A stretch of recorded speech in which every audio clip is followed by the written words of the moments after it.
All right. Basically, guys, if you're tuning in for today's episode, we originally had me and Nursemaid mute for some awkward reason, and then now, here we are live, in the talk show. Basically, each and every week, or what was every week, thanks to our Twitter poll, we'll now be doing the talk show every bi-weekly, and so thank you guys for voting on the Twitter poll, and of course for participating in the Twitter poll. So we'll be doing it every bi-weekly. That means next week, actually for 2 weeks, there will be no talk show. We'll be back after Switchfest to do the talk show because just so I have a 2 week hiatus, so I have a lot more planning and things like that. It's better this way, for me to also reach out to the talent and give us more time to come up with topics and better, I would say better strategize and better scheduling for the talent. It's really hard for me to actually like. Special thanks to Larry, for actually being a good guy, Larry, and able to join us this week. But for some players, today is actually Falcon Punch Friday, so a lot of them want to go to that tournament. So I don't want to stop them from doing things like that. Aside from that, let me just go ahead and get into it. Welcome to the SoCal Smash Talk Show. That was pretty much our house cleaning. Joining me in the middle chair is the hometown hero himself, Larry Lurr. Of course, he has many names. I like to mess with his name. I feel like the chat calls him Larry Fur every now and then. No, no one calls me that. I did once. I'm guilty. No one. Hey, No one you didn't do yourself a favor at what was it, G3, Genesis 3? Oh, the furcon tag? Yeah, you did it. You did it. Whatever, man.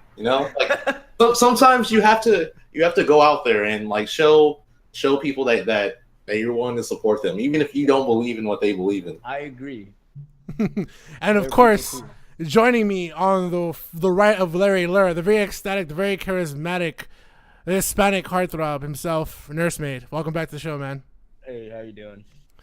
Of course, we did a small little soft reset because the audio was all bad, and I didn't want to do another intro video because that'd be kind of funny if I did that again. Of course, my topic right away, we were starting to talk about it actually. It is basically to basically ease into it once again. It's really difficult for a lot of commentators and casters, who are on the come up, and not to flame them because they're on that level already and they deserve to be.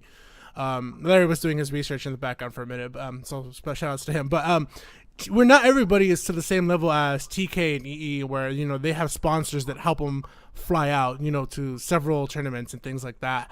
Actually, it was funny because I was actually reading EE's tweet, and he's like flighting. Sorry, I said that word. He is on the flight first class, and I was like, yo dude, I wish I could get a first class flight, like real talk. I mean, I go to school, I pay my bills, and a lot of us do that, but it's not easy for a lot of us to fly to certain events, and since we're not at that level yet, we're basically on the come up to that level. It's really hard for us to go to places, so I find it interesting that it's difficult, or I haven't even heard much on there are a small handful of casters and commentators that are actually sponsored or have been picked up by an organization or by a team. And I'm just curious, especially with Larry being here, he can probably help us out with the conversation and the topic. Why is it that we don't see many commentators actually be picked up by an organization at all? Last week we had Korean and GPIC on the show, and they basically told us, commentators kind of get guaranteed screen time, and it's kind of interesting that we don't get actually picked up by any, caster, or I'm sorry, by any organization or any team. So, Larry, I was wondering if you could help us out and start us off with a topic answer. Yeah. So, what I was saying before is, it's in my opinion, it's because you're looking for players that are people that are being highlighted, and while commentators always have screen time and stuff, for most of it, they're highlighting the players and they're making the players look good. Whereas there's not really many people who are making the commentators look good except for themselves, but. That's pretty much why. It's like they're like the players is being highlighted. People are looking at the players, so it's that type of thing. But like I said before, there are commentators who they may not join an org. They're being sponsored by them in some way. Like EE sponsored by a few orgs, and then TK has a sponsorship with DX Racer. Mm-hmm. So I think for a commentator standpoint, it's possible, but it's like a more different route, and you probably are going to have to get yourself out there even more and kind of venture out to give yourself those opportunities. Because I know with TKEE D1, they all network very heavily, and they just like find out about events, because that's what you have to do. If like you want commentating to be your job, you need to like go out and talk to people and find gigs and stuff. Just like if you want to become a professional player, on top of practicing, you need to like find events. Like that's just how it goes. Like if you're not going to events or doing gigs, and you're saying this is your profession, is this really your profession? Are you really actually doing it, or are you just just like sitting on your hands waiting for like opportunities to come? Which yeah, I mean, it's fine to wait for opportunities to come, but just like in the work field, people love people who are go-getters, who actually show they're willing to go the extra mile to get that spot. Yeah, and you have to be that way as a commentator as well. Yeah, so I kind of want to touch on that as well. I mean, there are like opportunities, like you said, with the sponsorships such as DX Racer and TK, and like the public doesn't really know like what those sponsorships mean, like what the like deal between DX Racer and TK is. That doesn't necessarily mean that they're like flying them out to events, and I can almost like certainly guarantee that it's actually not. Like what it probably comes down to, and what I have to compare this to is that I actually myself have a sponsorship by Gamer Optics. So those like blue light blocking glasses. I'm actually wearing them right now. Blue light blocking glasses that were like showcased at the 2GG Championship and at some other events. They actually have me, Korean, and Sedge on the team. So what it is that we all have our own discount code, and if someone uses that discount code, they get X amount of money off, X% off of the product, and part of that comes back to us as like a commission. Right. That is considered a sponsorship. So that's more than likely what like is going on between TK and DX Racer. I mean, there may be more. It's all between TK and DX Racer what they negotiated. That in itself isn't like too helpful to get out to events unless you're making the sales. Yeah. And then beyond that, it's like, so we're talking about commentators who are already TK, D1, EE, like Larry said, they're out there, they're networking, and they're like heavily networking, and at some point they were at the level that we were at, and even worse, if you could call it worse, because like they started off during a time where like esports wasn't really like as big. Yeah. Like events weren't as big, and there weren't as many organizations, and so they had a real grind, like not to like knock down what we're doing, but like, for example, us in SoCal, like we were fortunate that we had the sagas every month, like, and I was fortunate that I got to commentate those every month. And I've been like thinking about this lately because we don't have those every month anymore, and it like the last big event I did was Genesis, and that feels like it was so long ago. It was back in January, and I just like think about it, I'm just like, oh my god, like am I gonna get to commentate more? Like, how do I get exposure? So it comes down to like, oh, I have to like go to other events, and that frankly just like it's another thing that like the audience doesn't know, is that like if they see me at Genesis, like even then, like yeah, I got something for being there, but it wasn't much. I like my expense was almost entirely out of pocket just to go there and attend the event, right? Like I took the opportunity because it was Genesis and I wanted to commentate. Like that's what I want to do. But it's still like, how do I do that like month to month while also like having a full-time job? Because I realistically, like I have to have a full-time job to sustain this other passion of mine. Yeah. Because the money is coming from me. Like once you get to the level that D1, TK, and EE and all those other guys are at, then they're actually like commentating, you know, the upper echelons of the bracket, and they're getting more slots, and so they're getting paid more. And you know, we won't get into like exactly how much people are getting paid, but like they're able to cover their own costs for flying out there and staying at a hotel or whatever by working the event. And so that's no problem for them.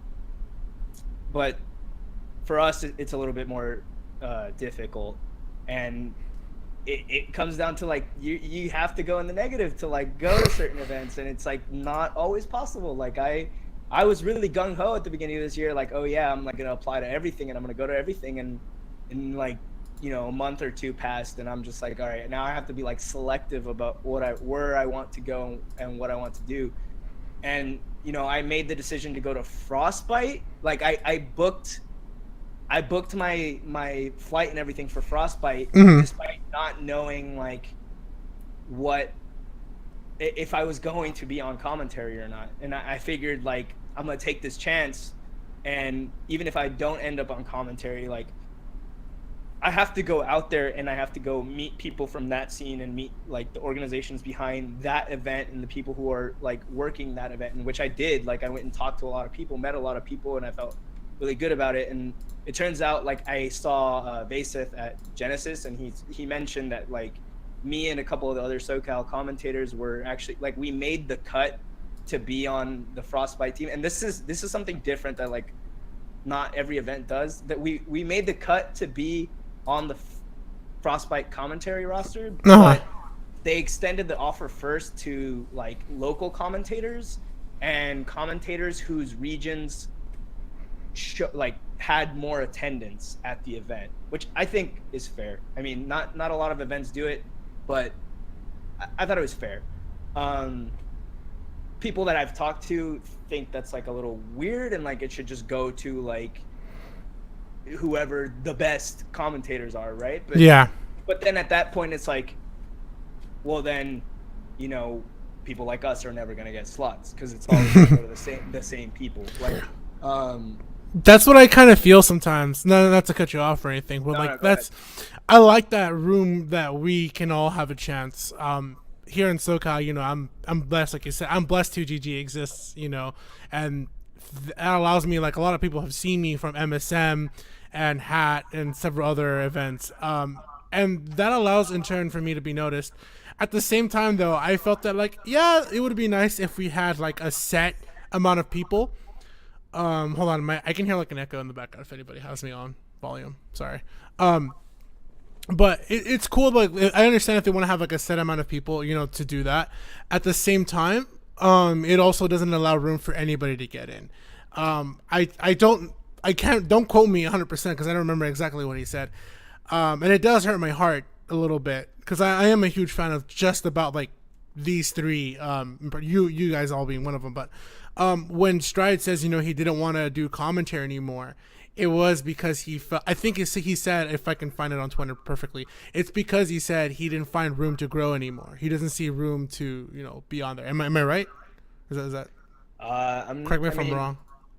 I think part of it is that he wanted to compete again, and he wanted to focus on that. And yeah, I guess for Strides in particular, like I don't remember exactly what he said, but it's like, I'm trying to find like the tweet right now. You know, I haven't seen him like at many other events outside of like the SoCal events, which is odd to me just because like he's like one of the strongest commentators in my opinion. But I think that also falls like it like, I had a discussion with him at a Hat once about like, you know, what he set his rate at and like where I was setting my rate at and where like the top commentators were setting their rates at. He's setting his rate basically just underneath the top commentators, which I think is fair because he definitely deserves that. But it's difficult because it's like when he's presenting himself to an event and he doesn't have quite like the resume that the top commentators have, if he's presenting that like rate, then like it's difficult for an event to pick him up because then they have less room in their budget to pick up a bunch of other commentators who aren't maybe quite at the level of a top commentator, but are still like really strong commentators. Let's say like Rodney and like who else off the top of my head? I'm like blanking.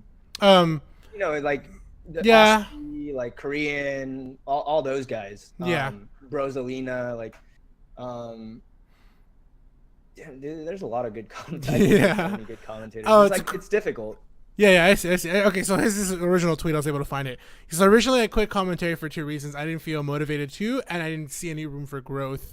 And then he goes to say, I didn't really have a good mindset for this, so I decided I would stop. And if I miss it, it means I should do it. And I understand that. Like, I am a little daunted, and I don't want to flame anybody. Like I said, it's just general thing of how I feel. For me, commentary has kind of taken over my life a little bit. You know, it's become literally when I'm not on the mic, that's what I think about, you know, going back on. At the same time, you know, it is a little daunting when I apply to when I do you know, I've done one, which is the nudes melee edition, which was really fun. I thought Larry was going to be there, but he was like, no, I'm not going to be there, guys. I'm just going to play Persona 5. But when I did apply to the event, you know, my mindset was like, oh, they're not going to get me. You know, they're going to get their D1, their TK, their EE, you know, their Rod, their Korean, and Austin. Literally, like, that's my mindset. I was already going with the defeated mindset. And I feel it's because that's, you know, your usual 6 guys you will see. So it is a little hard to see growth. It feels a little scarce to see growth in terms of commentary, but it's something that, you know, I always tell people, if you have a passion for it, you should always keep doing it, because eventually you will inch yourself in, you know. Larry, what do you have to add? You seem like you want to say something. Yeah, I just from what you guys are saying, it does sound really difficult. Mm-hmm. It just sounds like it's like a never-ending battle to get like the spots you want, and it really just feels like the only way you can truly like get to that level is like you have to just keep improving your skill and showing people that actually you're like a really great commentator. Mm-hmm. Because it like there are a lot of people who want to be like really, really good commentators, and again, they're not at the level of TK and EE, but they can be. You just have to keep grinding it out. Like they've been doing it for years, and it's like what Edmund said. Like they've been doing it when it wasn't even worth trying to become a commentator. So they obviously have the passion to do it, and it shows. Yeah. So if you have the passion to do it, you just have to keep grinding and improving. Yeah. And I feel like it's the same. Like I'm gonna compare it to competing, because again, back when I was competing, I wasn't doing it like to freaking make a living. I was doing it for fun too, and I would go negative as well. It's not like I would like make a lot of money from it. I would just like go because I enjoy traveling and competing and playing with people, and I just going. That, I mean, I tell people that all the time. Like I'm not really like looking to get paid, because I have my full-time job. Like I have like benefits and stuff, you know, like I'm chilling, but it's like it's still difficult to like want to go to every event and like have to like pay for all of that stuff. So you have to be more selective, and it's like I don't even know. Like another issue is like the commentary rosters get selected, like I think like with not enough time to like I basically have to do what I did for Frostbite and like kind of just like book my flight and bank on it, like and that's like not everyone can do that. Like, and another thing is like I think if you have the passion, like you're gonna do it and you're gonna grind and you're gonna demonstrate that you're actually a good commentator, but you also have to be methodical about it, and like you can't just prove that you're a good commentator and not like network, because it ultimately comes down to like, do you have the clout? And like for example, for me, like I can't tell you how many times, like, and it like kind of like, you know, I don't want to stroke my own ego either, but it's like I can't tell you how many times I've read people say that I'm an underrated commentator, and like I don't know how to feel about that. Like it like it makes me feel good, because I'm like, well, this person thinks I'm good, but at the same time I'm like, well, why don't people know about me as much, or like, or want to see me as much, I guess. And this just happened to me on my stream recently. Like, I was streaming Persona 5, and randomly, like, my viewership jumped from like 5 people to like 60, and my chat was just flooded with happy birthdays. And so what had happened was that they were on this website called twitchraids.live, which you get like it basically like random roulettes, like streams, and you get to watch them with other strangers, which sounds funny, but and they get to vote, like if they want to stay on your stream, they vote like at intervals, and they'll stay on your stream, and if they don't vote to stay on your stream, then they just jump on to the next one.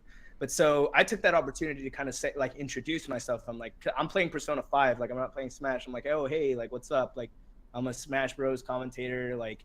And it turns out like there were a ton of people in that group that were Smash Bros fans, and like none of them knew about me, and yet they had seen all the events that I have commentated at. Yeah. And they knew about they knew all the key people and everything. And I think for me, like, it's like, I think at this point, like I've proven that I'm like a decent commentater, like, and right. that I like know what I'm talking about. And I think I like am enthusiastic on the mic. I think that's my number one quality, is that I really fucking love the game. Like, I love watching people play at every level. And I actually mostly get to commentate pools, right? And so for me, it's like, it would be easier to commentate a top level like gameplay, because I already know all the top players. I already know what characters they play. I already know where they're from. I know their ranking. I know all that info about them. When I'm commentating pools, I have to put in serious work. Like, not saying that like you don't put in serious work to commentate a top 8 or anything else in between, but like I look at the pools list, and there's tons of players I have no idea. Like people will say they're randoms, right?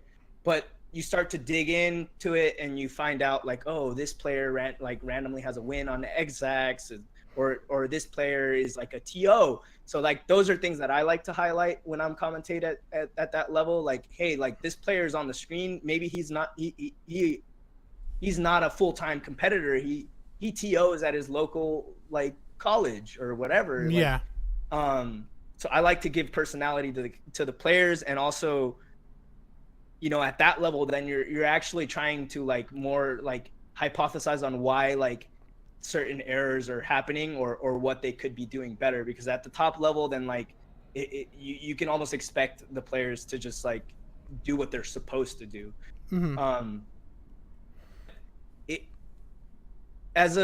To Strides' point of like not finding room to grow, it is rough, because I got to commentate at Genesis 5. That was probably like the biggest event that I've commentated to date, and it was honestly in my personal opinion, my best performance to date. Like, I thought I did really well. I was like really prepared. I knew the people who were like on the stream. I could recall the information that I studied. Like, I was like, oh yeah, this guy's a TO, like it at USC Santa Barbara or whatever. Like, this guy's number 12 on the Central Coast. But pretty much every event that I've commentated in like the 2 years that I've been commentating seriously, like I've been commentating at the pools level. Yeah. And oftentimes I'm opening the stream. So Genesis 5, I believe you opened, yeah. I opened the side stream, yeah. So it's like, and that's another thing, I'm getting put on the side stream a lot, which like I'm not complaining, but like I do want to show my stuff, and it's difficult to show my stuff when I'm constantly like being put in a box, basically. It's like, yeah. And I open, when you're opening the stream, it's 10 a.m. like no one's watching. Like, yeah. So it's like Larry's still in bed, man, catching them like, Z's. So it's like I may have like commentated my heart out, and very few people actually saw. I actually woke up that day. Real talk. I woke up that morning. And there's people out there who like really do care about like me and other commentators, like Yeah. who are at our level to enough to like support us in that way that they're like, you know, when we tweet about like, oh, this is where we're gonna be, like they come through. Mm-hmm. But like, it's like those people already know. Yeah. You know, and we're trying to reach like our goal, if we want to grow as commentators, is not only to improve our skills as a commentator, but to widen our audience, like, and have more people know about us. Oh, my screen just turned off. Hold up. No, it's all good. It's all good. All right. So, I agree. I think it's really tough. I don't want to like bash on it or anything. Like I always say, people deserve to be where they are. yeah. Like I think it's interesting because some people say like, what does it? I remember like there's a lot of people who show up to my work and they ask me, well, what do you? People come to the bar and, you know, they want to talk to someone. They ask me, what do you do? And I go, oh, I do commentary for video games, and it gets into this whole topic. And then he asked me, well, what do you do for it exactly? And I think it's interesting because, like, for an example, not a lot of people. Okay, so people know who Larry is, right? People know Larry Lurr, number one in the Fox, number one Fox in the world. You know, number two in SoCal. You know, rip his number one spot. But not a lot of people know his story. And like you said, like you do your research, you look up things like that, and you add to that, like, oh, Larry does more than that. You know, he actually, I don't really know what you do outside of Smash, Larry. I'm sorry. I'm a bum, dude. I've been playing Persona 5. I mean, Larry was in school for a while. Yeah, I know you were in school, right? I think he had a job in like managing money somehow. Yeah, Larry, what did you hold on? Okay, that's not fair. Like, Edmund, I actually talked to you. No, I know, but even before we talked, like I already knew this stuff because I'm a fan of Larry Lurr. Yeah, so But, I mean, I can tell you my story if you're really interested in hearing, Vance. We'll talk about. Actually, it's really good to hear in the talk show.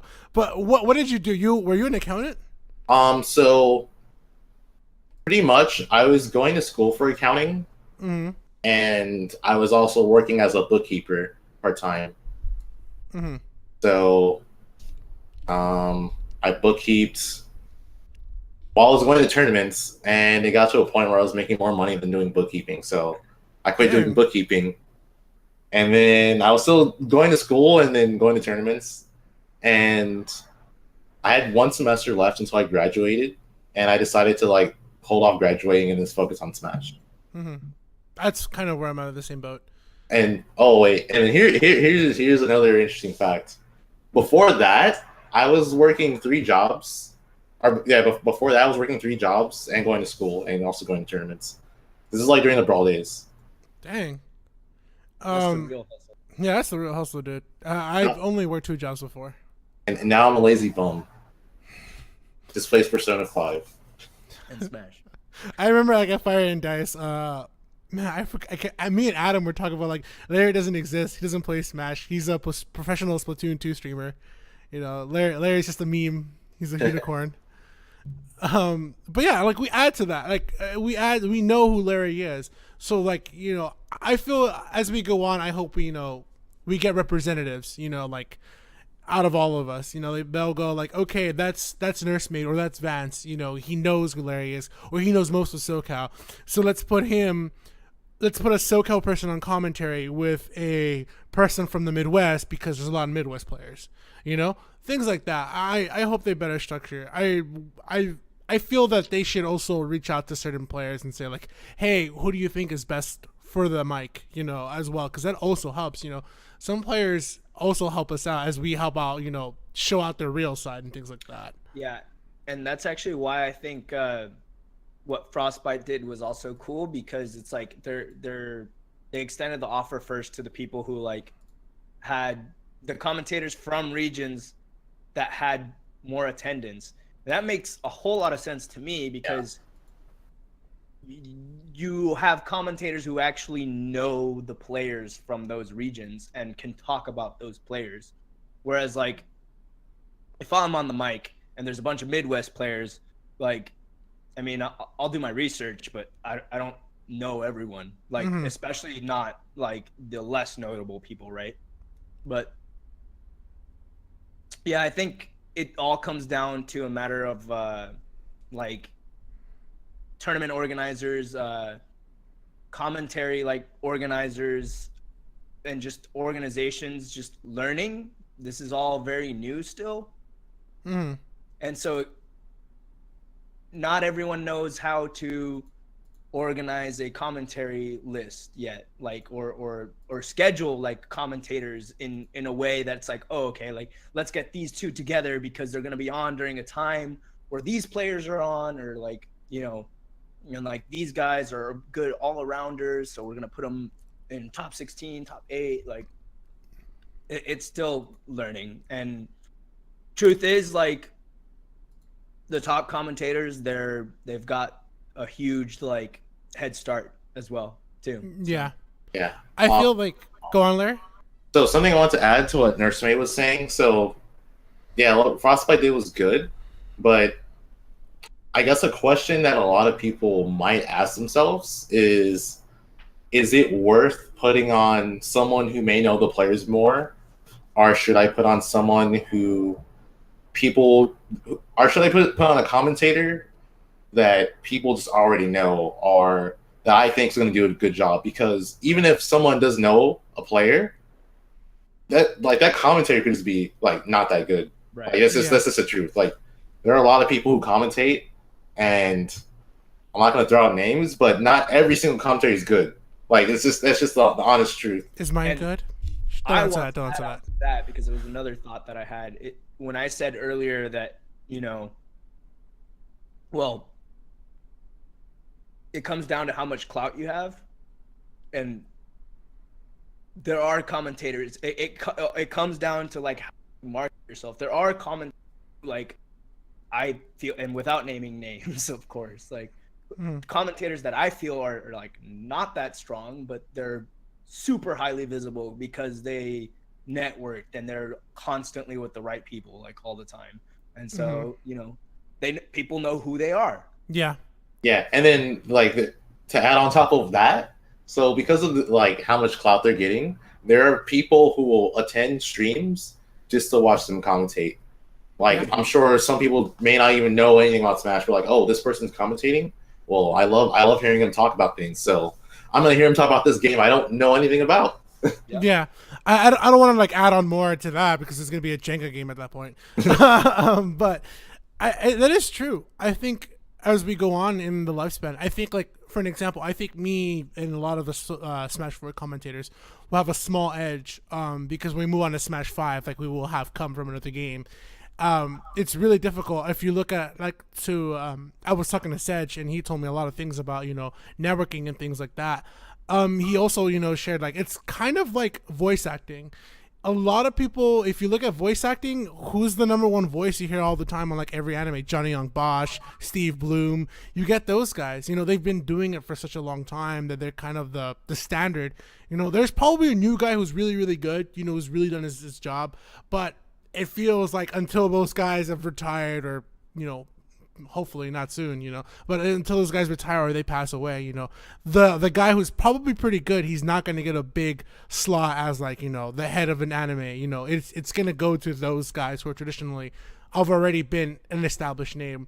But I do think, and if you guys are watching for this for the first time, and if you guys are, a commentator or looking into commentary, I think part of it is how you brand yourself as well. I think as I've gone on in my, I think I'm still somewhat, as far as SoCal knows, I'm in my 3 months, I would say trial period still. I passed that. This is my 4th month commentary. I've been doing commentary for a while, but as you go on, I think a lot of it goes on as to how well you market yourself. I think I view myself currently at the opener level. When you tune on to your Hollywood Action Tuesdays, your MSMs, that's you see the first thing you kind of see is actually me.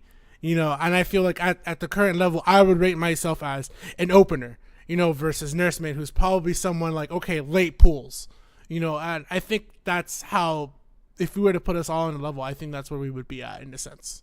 I don't know if that helped out anything. But yeah. Commentary is hard, dude.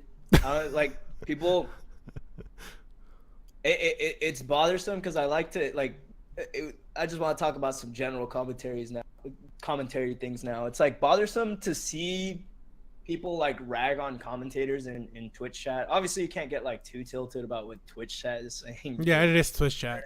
But it's like it's really bothersome to me because I'm just like, oh, talking so much trash about X commentator. I'm like, you go do it. You go do it. Yeah. Get out of your bedroom and go sit on the microphone right now. Try.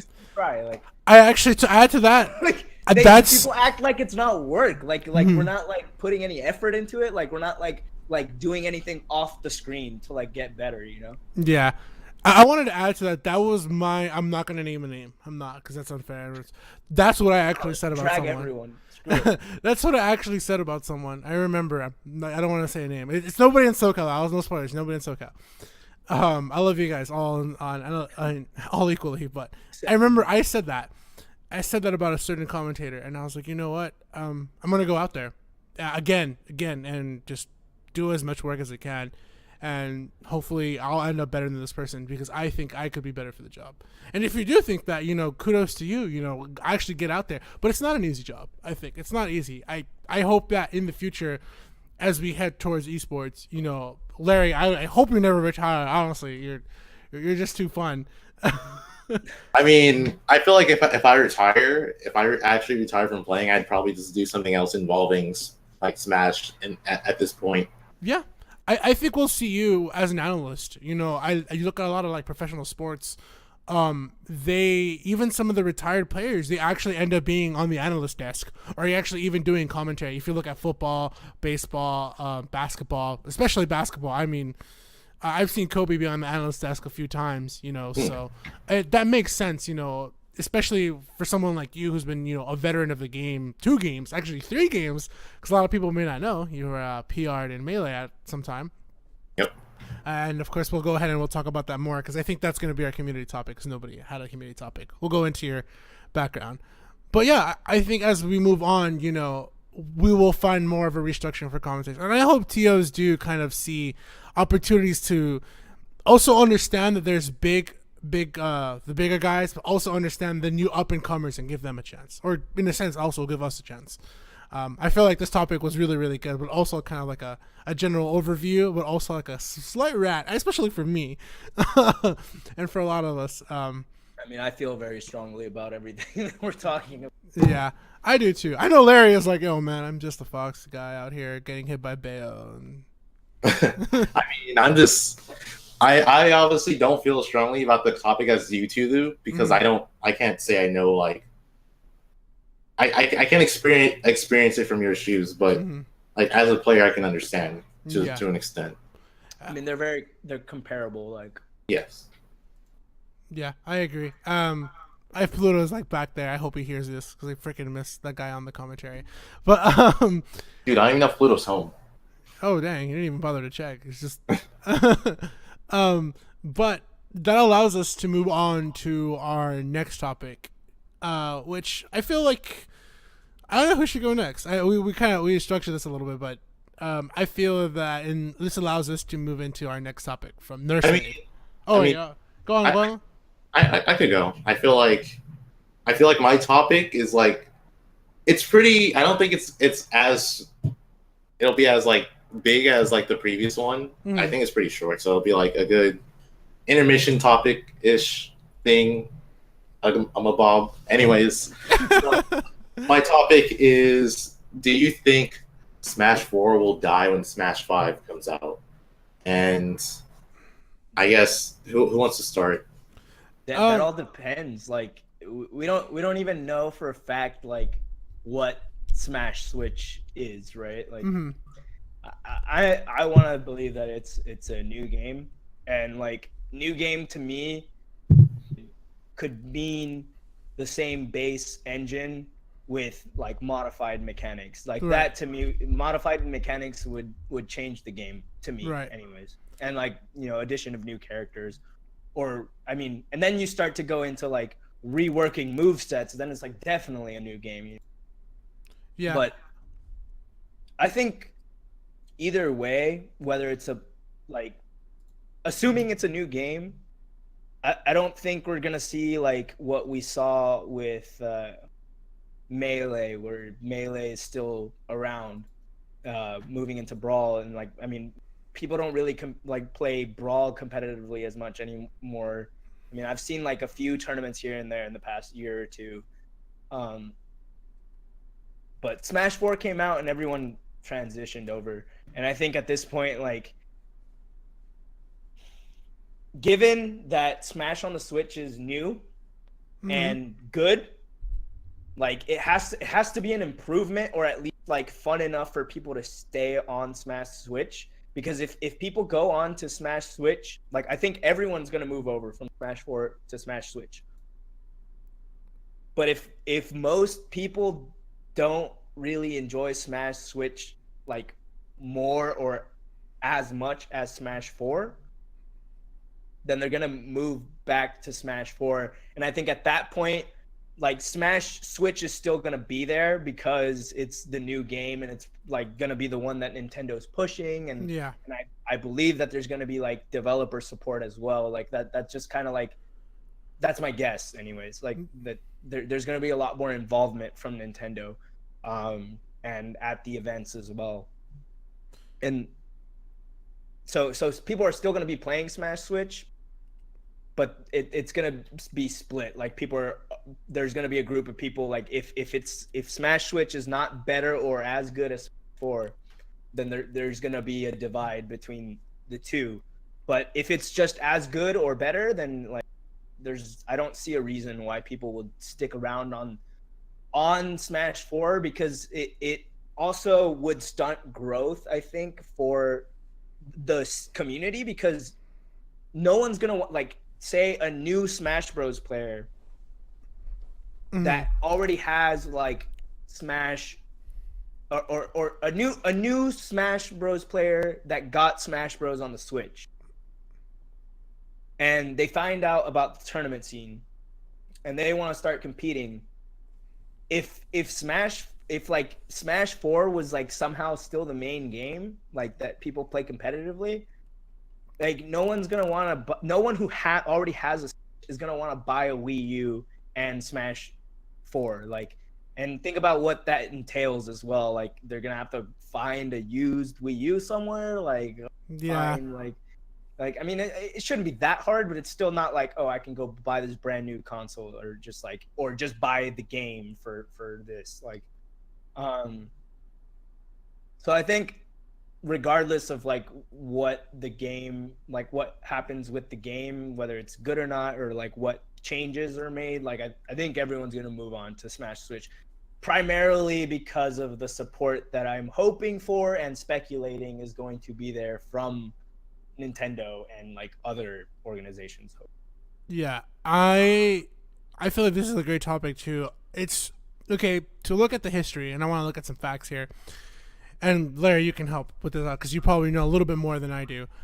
Okay. Let's go back to Melee. And when Melee came out, Melee became a competitive game, and it was great. I feel that Melee is by far still, obviously, I feel that it is the better competitive game of the series. Smash 4, for all intents and purposes, is great. I feel like it's just as strong as Melee is. When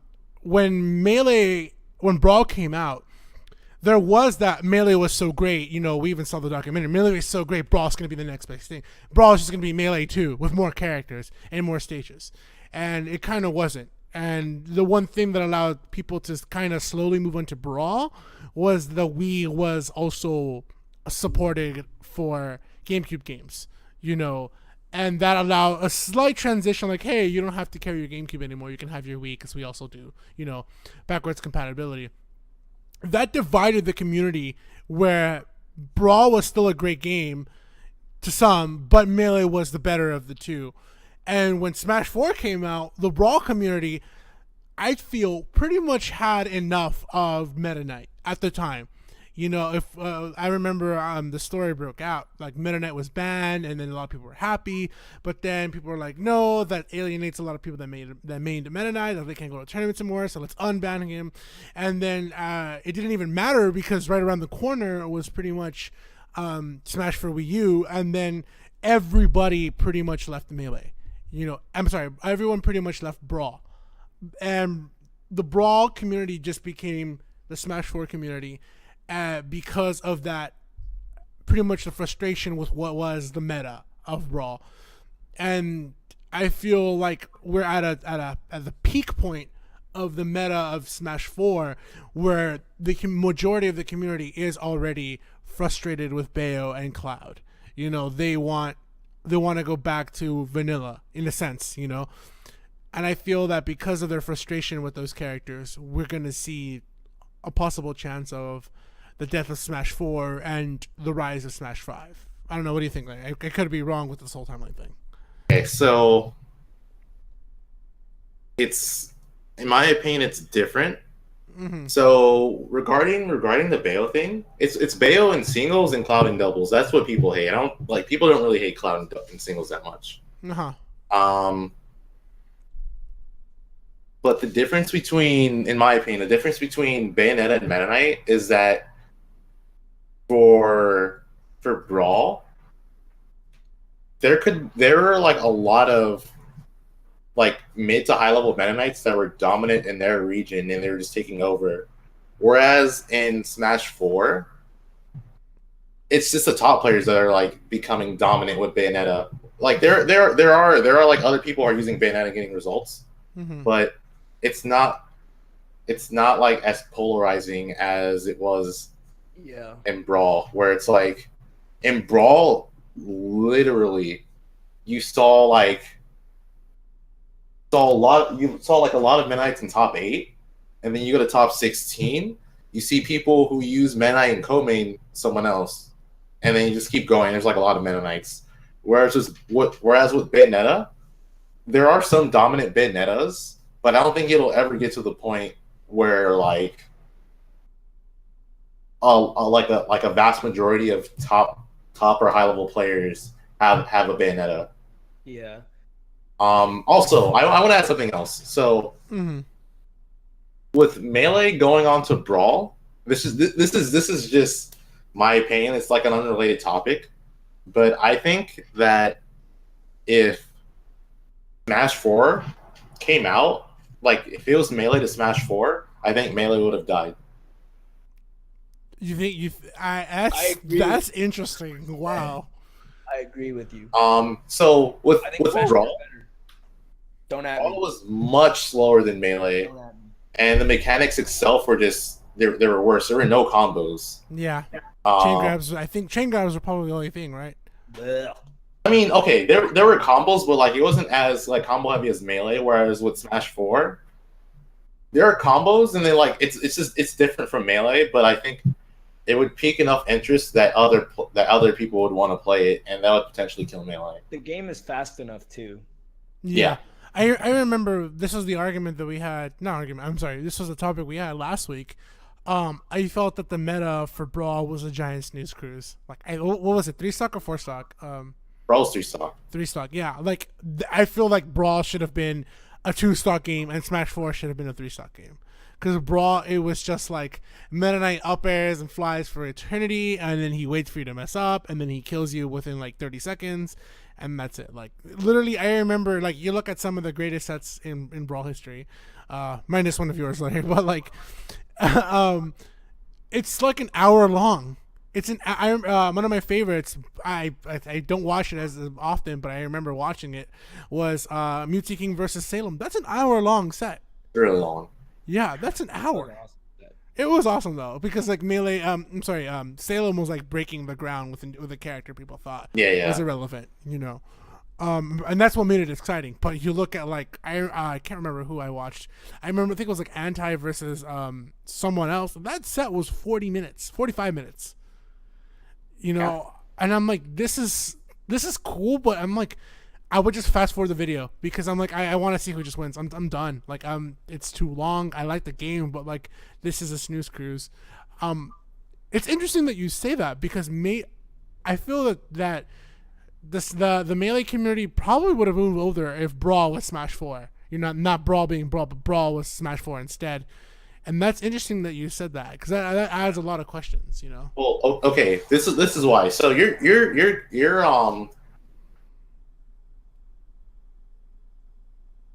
the melee community was much different in 2008 than it is now. It wasn't as like a lot of the combos and stuff weren't as crazy as they are now. Mm-hmm. Like it was a lot more simplistic. So having Smash 4 kind of like that, like people just be like, oh, it's like it's similar to Melee, except that there's like the edge mechanics are different and there's not like wave dashing and stuff, but you can still combo and things like that. And do other things. So in that aspect, I think it would still appeal to the Melee community. Like with Brawl, again, it was slower, and then not only was it slower, but the game itself is primarily defensive. That's why like sets are so long. It's because defensive options are so good in that game that there's no reason not to do it. It's like, oh, why should I approach this person when I have better tools to run away for the entire match? Yeah. So I also agree that like because like you said, Melee, the meta hadn't like developed to the point where it is now, and it wasn't as crazy. So it's basically like there were more like it was more like fundamental and read based play. Would you say so? Like back when Brawl came out, the Melee meta was that. Well, I mean, not to say that that's not the case now, but it's like because the combos weren't optimized and whatnot. I mean, pretty much when I was playing, people were just now like, "Oh, Fox is the best character." Yeah. Like before that, it was like debated. It was debatable. Like it was like Sheik or Marth. Yeah, yeah. So another thing is that like, you know, at this point, most like Smash competitors have seen the Melee documentary, the Smash documentary. You can find it's like 9 episodes long on YouTube. And like we all saw like what happened, like Melee, like when Smash 4 came out, you didn't really see a lot of Melee players. Obviously all the Brawl players moved on to like play it, but you didn't see a lot of Melee players. There are some, but you didn't see like the entire community of Melee move on and to at least like try the game. At that point they were like already set in Melee and they were just like, I'm gonna keep playing Melee. Yeah. But we saw what happened when Brawl first came out. Like people were so excited for a new Smash game that like people were getting the Japanese version of the game just to play it. And, you know, people were excited about it. And then, you know, they kept playing and they kept playing and it was not getting better. Yeah. So they moved back to Melee. And that's why I think the point that Larry brought up, that if Smash 4 had came out instead of Brawl, that Smash 4 would have retained enough interest from the Melee community that I think, you know, it would have, like Melee would have died or at least not been as big. And yeah, that to me is like so interesting too, because I always think about it I always think about how I wish more Melee players actually like dedicated time into this game like as a main game for them, because they're obviously like some of the strongest players, if not the strongest players in Smash. Like it's a Smash game. Like you'll see Melee players like still do well in Smash 4 without really playing or practicing the game because they're good at Smash. And so like I think that if an entire community of Melee players onto Smash 4, it also would have like developed this game a lot stronger, a lot faster. And then the issue of Bayonetta, even at like top level, may not be like such an issue, because I think what it comes down to as well, like people don't understand that Bayonetta is like, she's really, really good. And I think like broken in a lot of ways, but she also requires a lot of work. Like you don't see a lot of people, like Larry said, where like right before top 16, it's like people were co-maining MK just to get through their like difficult matchups. No one is picking up Bayonetta just to get through a difficult matchup. Like you pick up Bayo, you're going all in on Bayo. Like because there's a lot of intricacies to her combo trees where you have to read the SDI, you have to read the DI. Like she's not easy like people want to make her seem.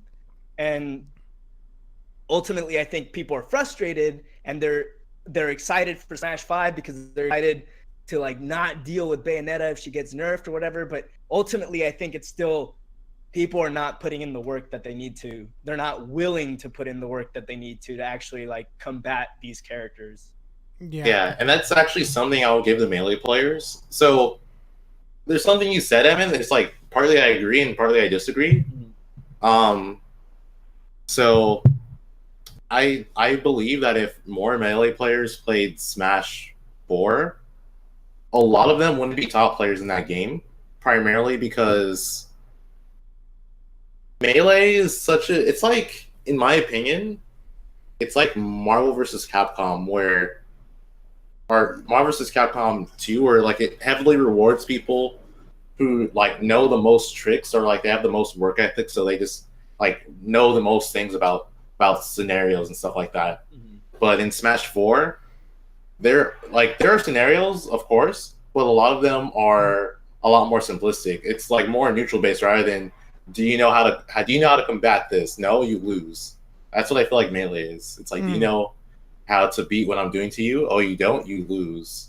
Whereas Smash 4 is like, can you read me, or like, can you out neutral me in like this situation, or can you like rage kill me here or something like that? Yeah, actually, I totally agree with you. I have said that about Melee in the past, which is why, like, personally, like, I mean, I grew up, like, I played 64 when I was a kid, but I never actually owned it. And I grew up playing Melee. Like, I never went to tournaments, but, like, I played with people who had been to tournaments, and I never played with items. Like, I just, you know, I would play 1v1, like, no items, Final Destination, as, like, funny as that sounds, whatever. But, yeah, I had, like, an idea of, like, how to play Smash, and I grew up on Melee. I love that game, but then like I grew past it and I started playing Brawl, and then I just kind of stopped playing Smash altogether because like Brawl was not as like, fun.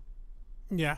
Ultimately, and then Smash 4 came around and I started playing it, and 4 years later I am still playing Smash 4, and I think it's because of what you said. It feels like it's more mind games. It's more neutral. It's more like the players playing each other, and not like, oh, I know how to press more buttons than you, like in specific scenarios, and that's what it comes down to. I also don't like edge hugging. Yeah, I hated that mechanic. I remember my first Melee tournament. I was like doing so well, and the dude edge hugged me like twice, and then I was like, well, now I'm just not even winning anymore. I think as a whole, it sounds sad to say, I sorely believe, for all intents and purposes, for Nintendo's sake, and I feel this is an ongoing theme with every talk show we've been having, but I think for all intents and purposes, Smash 5 is a new game. It's not a port. I think Nintendo can support Melee because all the characters in Melee are Nintendo IP. You know, every character in there. Yeah, maybe like, you know, the Fire Emblem characters, people can argue like, oh, that's not really Nintendo. That's, you know, Intelligent Systems. They just work strongly with Nintendo. I'm like, no, well, that's a Nintendo IP. Nintendo can support Melee more than they can in Smash 4 because Smash 4 has Clouds and Ryu, you know, two IPs Nintendo does not own. And if they're making money off of that, you know, Square Enix and Capcom are going to be like, what the hell, dude? You know, you guys are, you know, getting a lot of money from two characters we created. And according to this contract, we only allowed this much, you know? I think Smash 5 is a new game. And I think it sounds really weird. It sounds like I'm pointing a gun at the Smash 4 community and, you know, saying like, hey, you guys are all petty, you know? But in a sense, from what I see and from what the Twitch chat is, a lot of people are done with Bayonetta in singles, you know, and a lot of people don't like Bayonetta in terms of that, and I think they're willing to move on to a new game just so they can stop worrying about this said character, you know, or this said thing. I think for all intents and purposes, Smash 5 won't necessarily be the death of Smash 4. I think it's actually the community itself. I think that's kind of a thing where the community will move.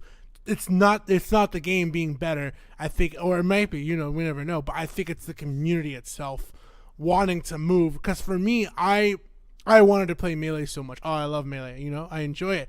The problem is there's this giant learning curve and this giant learning barrier to get around from that. It's like I don't have that. I feel like if you were to give your I don't know how to say it, but so I'm asking you, Larry. If you put the same amount in Smash 4, your time, and the same amount in Melee, what would you get in the result? You know, I feel that if I put my time into Smash 4, it'd be a little easier for me than Melee, which is really, really hard to put your time into. And it'll take a while for you to master that versus Smash 4, it doesn't have that giant learning curve. So I'll say this, and then I want to add on to the other thing you said previous or about like the Smash 5 doing Smash 4 or whatever, or the community doing it. So in terms of effort putting into a game, yes, you would definitely get more out of Smash 4, but at the same time, the effort you put into Melee won't forever get consistent results. Like Melee is probably the most consistent fighting game ever. Mm-hmm. If you're good in Melee, like if you're better than a player in Melee, you're going to beat them. That's just how it is. You're gonna beat the better player. Like the better player normally wins. Yeah. Yeah, you know, I didn't think about that for a second. Yeah, like Smash 4, you can improve a lot, but then the skill ceiling is like much lower than Melee, and also it's more matchup intensive than Melee is. So the better player doesn't always win per se because there are just a lot of people who are around that level. So it's hard to maintain consistency. Whereas with Melee, because the skill gap is so high, it's much easier to be consistent. Yeah. So what I want to add on to what you said about the community killing Smash 4 or like for Smash 5. Mm-hmm. Yes, but it's not an uncommon thing. In fact, a game staying around after a new game comes out is much more weird. Like Melee is like the only exception. Like if you look at other games like Street Fighter 4 and Street Fighter 5, a lot of people hate Street Fighter 5 or like they're still like online. They don't like it, but they play it because it's a new game. And it's like the same with like you could say the same with like StarCraft going to StarCraft 2. Like you play the newer game. That's how it's supposed to be. You play what's newer. Yeah. So like even if the game is like good or bad, people are gonna play it because it's a newer game for Smash. Obviously Smash Switch. Yeah. I would say the only exception is if it's like horrendous. Like if it's absolutely garbage, I don't think the community would stay and play. I think we just go to Smash 4. I mean, what if that's a possibility? Because Sakurai is like, yo, dude, I'm tired of making these Smash games. You know, I'm just going to make this horrible one so you guys can all leave me alone and never want another Smash game. Yeah, you know? that would be... Okay, so if that actually happens, it would actually be really, really scary because that could actually kill the Smash 4 community. Yeah, that'll kill the community. Yeah. Like, this is what I see happening. So if it's bad, if Smash Bros comes out and it's just like absolutely terrible, I can just see like people from the community splitting off and going back to like Smash 4, then someone will go back to Brawl, and then someone will go back to PM. I actually think that will happen. I think we'll have the effect of MVCI, where a lot of people had high hopes for MVCI. I didn't. I had a feeling it was gonna be a trash game. And then it was a horrible game, and then Capcom dropped it off their Pro Tour, and then the MVCI players just like, great, we're dead. We can't go back to MVC3 because Capcom can't support it because they Marvel doesn't have all those IP. Oh, now they do. But originally, Marvel doesn't have those IPs, and we can't go back to MVC2 because they don't have those. And that's a game that's somewhat broken. So we're now all in limbo, and of course, Dragon Ball FighterZ came in to save the day.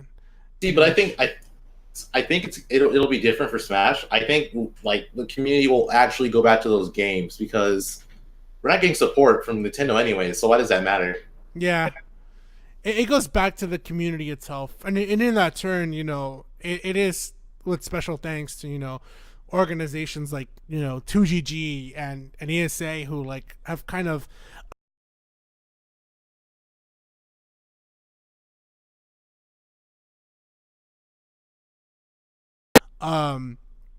because it's pretty much allowing them to also find new ways to expand the game to a bigger audience. And with the production quality that TGG and SA provide, it allows the game to be seen as bigger than what it is, you know. And I feel like that's what helps us out in that sense. But yeah, it's a very loaded question. I think this topic could go on for eternity, you know, until the game comes out. Yeah. In that sense, though, I hope we still all come back to Smash 4 the way we've come back to Smash 64. You know, Smash 64 is kind of the cult classic. You know, it's played at Genesis. You know, we get to see it in Top 8. We get to see it at SmashCon Top 8. I hope that in the future, you know, Smash 4 will exist in some form and people can still support it in a sense, you know, where we're not afraid to go back to that game and still play it. I mean, I am not a big fan of Brawl, but, you know, it's still good to see. Yeah, it's still good to see that SmashCon, you know, at least that tournament to my only knowledge, will support the game and put it in their Top 8 on a Sunday slot, you know. Well, yeah, that's what I hope. You know, I'm a huge fan of, like, I'm happy Melee is still supported to this very day. You know, as for other games, you know, I look back at I guess the only game I can recall right now that I probably played consistently for every year is Call of Duty. You know, I wish Modern Warfare 2 was an esports game the way Melee is, because Modern Warfare 2 is probably everybody's favorite. You know, if you've played Call of Duty, that's the game that had a big impact. You know, I feel that Modern Warfare Smash 64, Modern Warfare 2 is Melee, and then, you know, Modern Warfare 3 is Brawl, and then from there on it's Smash 4. They're all good, but, you know, everybody remembers Modern Warfare 2. And I remember I was hoping, you know, like, and if it does come out this year or not, you know, we can all keep Modern Warfare 2 as sort of the Melee of first-person shooters, because that's a game that I truly enjoy, and I hope that Smash 4 gets to stay alive in one form or another. You know, I feel Nintendo will push out Smash 5 and Melee as their two biggest games, because those games can be easily marketed and easily be supported in esports because they all contain IPs that they own. Well, yeah. Totally makes sense. What's up? That makes sense. Yeah, it makes the most sense. I think I don't want to see Smash 4 die, because it's probably I cannot believe to tell you how happy I was when I saw Mega Man as a character, you know, a character that I truly love. Nintendo loves Mega Man probably more than Capcom does, because they put that character in his original form in a fighting game, and Capcom refused to do that, you know. Well, I mean, you know, the owner left Capcom, right? Yeah, I know that. But, like, Nintendo pretty much sent out this love letter saying, like, hey, we love the original Mega Man. We want him in our game, and we're willing to take this bet that Mega Man was going to be great for the community, you know, and it was, you know, it sent us all a flare when we found out Mega Man is available in the game, versus, you know, Capcom, who didn't do much until recently, you know, until the Mega Man 11 announcement and the Mega Man X collection, you know, things like that. I felt that Nintendo was holding its heart out to say, you know, hey, sorry that you don't see a new Mega Man game, but here's Mega Man in Smash. You can relive this character in this fighting game, you know. I mean, Smash 4 is honestly, it's like it's a beautiful game. Like just the roster alone, like, not only is it an enjoyable game, but the roster alone is like literally something out of all of our childhood dreams. Like, yeah. like Cloud's in the game. Are you kidding? There's Ryu. Like, who would have thought Street Fighter was in the game? And, like, you know, Sonic was a character that we didn't think we would have, and he got put in Brawl and makes it back into this game. Pac-Man, like, what? And, like, the craziest thing to me about it is that all of those characters, like, they did such a good job, regardless of how you feel, like, competitively. Like, they did a really good job of translating those characters from their source material into Smash. Like, I think Mega Man plays exactly like you would in a Mega Man game. Yeah. Ryu feels like a Street Fighter character to an extent. Like, and I mean, it kind of shows, because when you're fighting against Street Fighter, you're like, what the hell is this Smash? But they did a good job of translating it over, I think. Yes, and let's not forget Pac-Man and him throwing hydrants at people. I feel like that's the only one that's questionable. Yeah, I wasn't gonna bring it up. Thanks, Lynn. I had to. Sorry. Oh my god. But yeah, I hope you're right. I hope we can still find a medium to support Smash 4. You know, in a way. I mean, It'll get played. yeah, it'll get played. I mean, in reality, I wouldn't mind if, you know, I think this is the last year for Smash 4 at Evo. You know, this was what it looks like, you know. But I hope we get to see Genesis and Smash Con and maybe another game actually support, you know, I'm sorry, not another game, another tournament, you know, support Smash 4 and say like, hey, we're having Brawl, Smash 64, Rivals, you know, all these great Smash related games in our tournament, and they will be on Top 8 Sunday, you know. And I feel like I'd be happy to see that for sure, you know. Sorry, it's just I really hope Smash 4 kind of lives on a little bit. Sure, it will in some way. We never know. Smash 5 might be similar to Smash 4. Yeah. And I hope it kind of is, you know, in a lot of the mechanics. I think it will be. Smash 4 did a lot of things questionable, but it did a lot of things good as well. Yeah, I agree.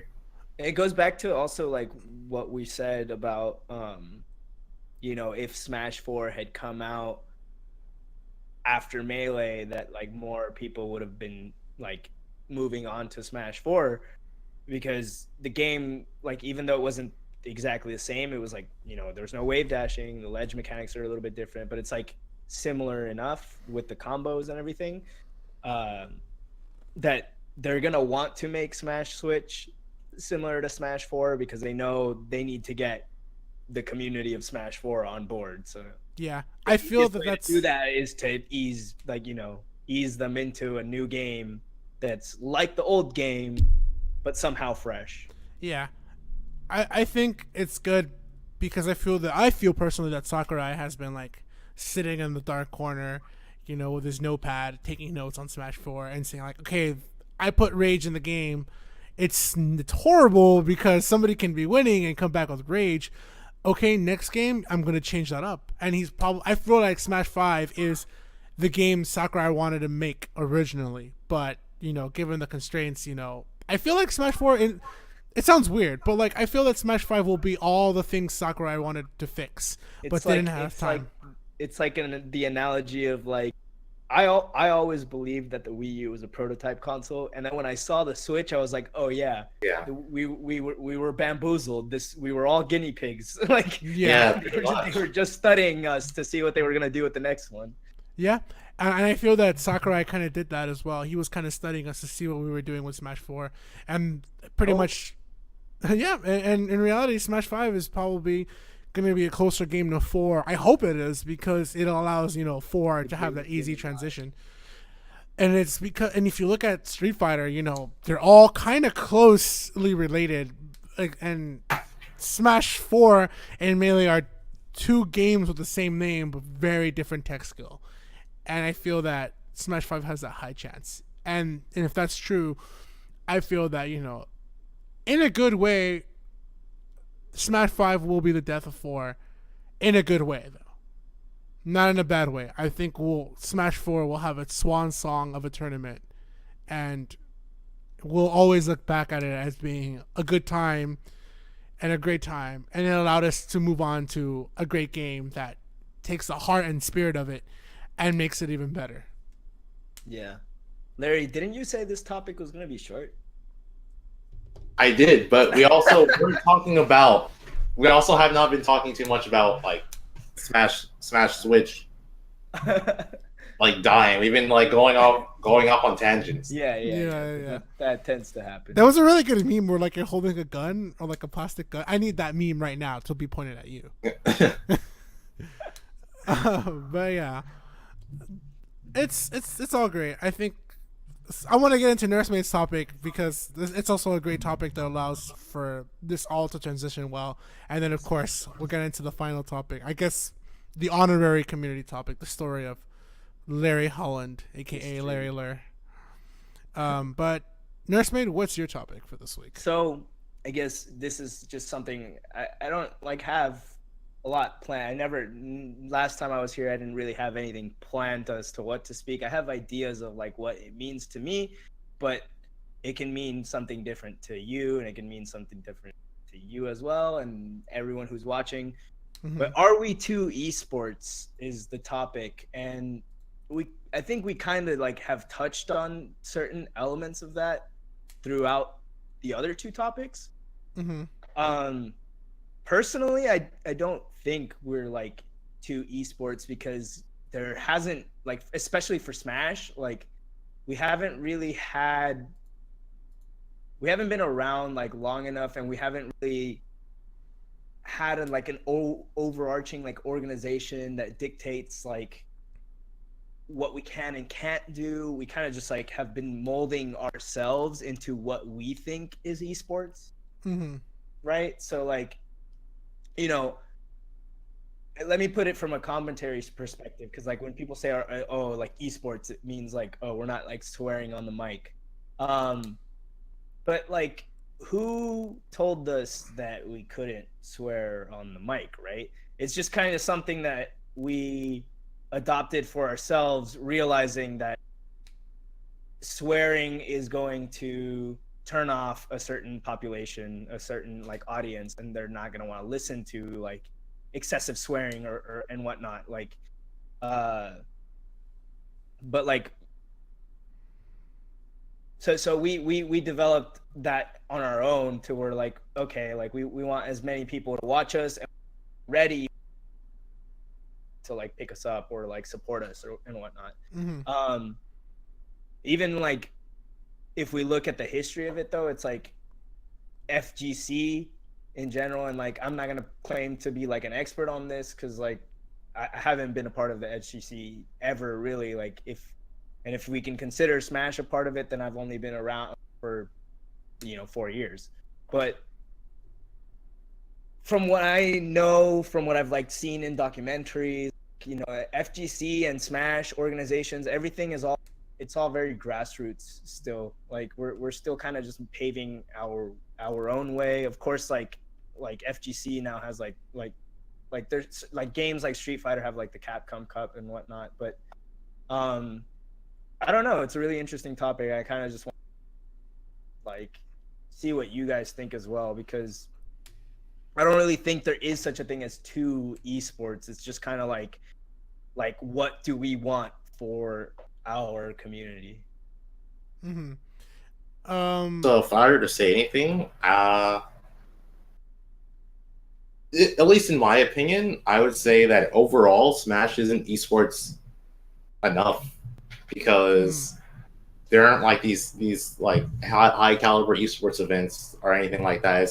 It's all grassroots still. Like there are like DreamHacks and stuff that we are invited to, but for the most part, Smash is just like a side event there. Mm-hmm.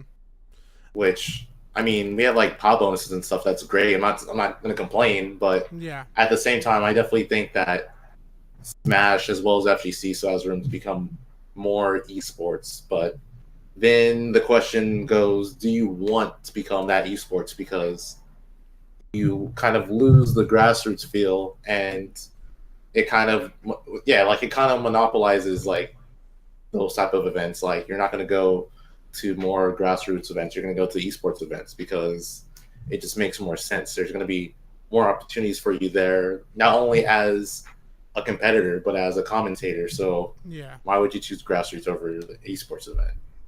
Yeah, I feel that's actually, I think that answers the whole thing. I pretty much. This but is the real short topic. Yeah, this is the real short topic here. I feel that answers the whole thing. I feel if we're in that vein, it does kind of hurt. It does kind of hurt grassroots events. It does. It really, really wanes on it, because basically, why would you go to your locals anymore? People are just going to go for those big events, to obviously get themselves known and become a personality and things like that. If it's are we to esports, I have to say, yeah, we're not esports enough, but there are some things that we do that doesn't have to be that way. I feel that that's what it is. I can't name the things right now on the top of my head, but there are a few things that I noticed that like we don't have to be esports yet, but we have to acknowledge if we want to be better and move on, we have to be esports for the sake of it.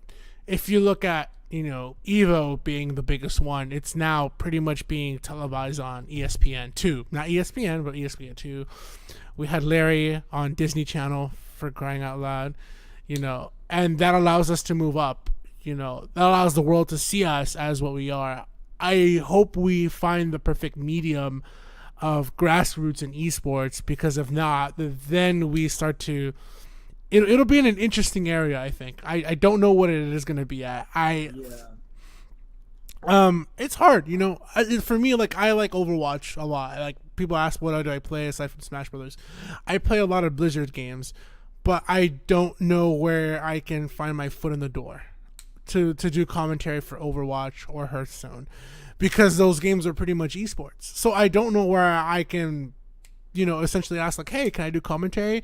It's like, sorry, we already got our set guys, our paid guys, or, things like that. So it's no longer grassroots. So it's kind of hard to find a foot in the door unless you're part of something or you're a YouTuber. I actually don't even know where to begin to find the ability to do commentary for Overwatch or Call of Duty or League of Legends. Where do you start? Versus you look at, exactly. Not even Larry knows. You start in Smash. Yeah. Otherwise, but I think it comes back to that question of, like, what do we want for our community? Because unfortunately, I don't think there will be I know there will not be a medium between grassroots and esports, because esports comes with the implication of, politics, like you just said. Like, there's everything set. Like, these are the guys we have because these are, like, known commentators from other games that we're gonna bring in because they're gonna bring an audience in, and, like, or they're associated with, like, Red Bull or, like, some other event that's, like, throwing in the pot bonus, like, and so esports is bringing in, like, real big name sponsorships, and that's, like, that is going to dictate a lot. Yeah.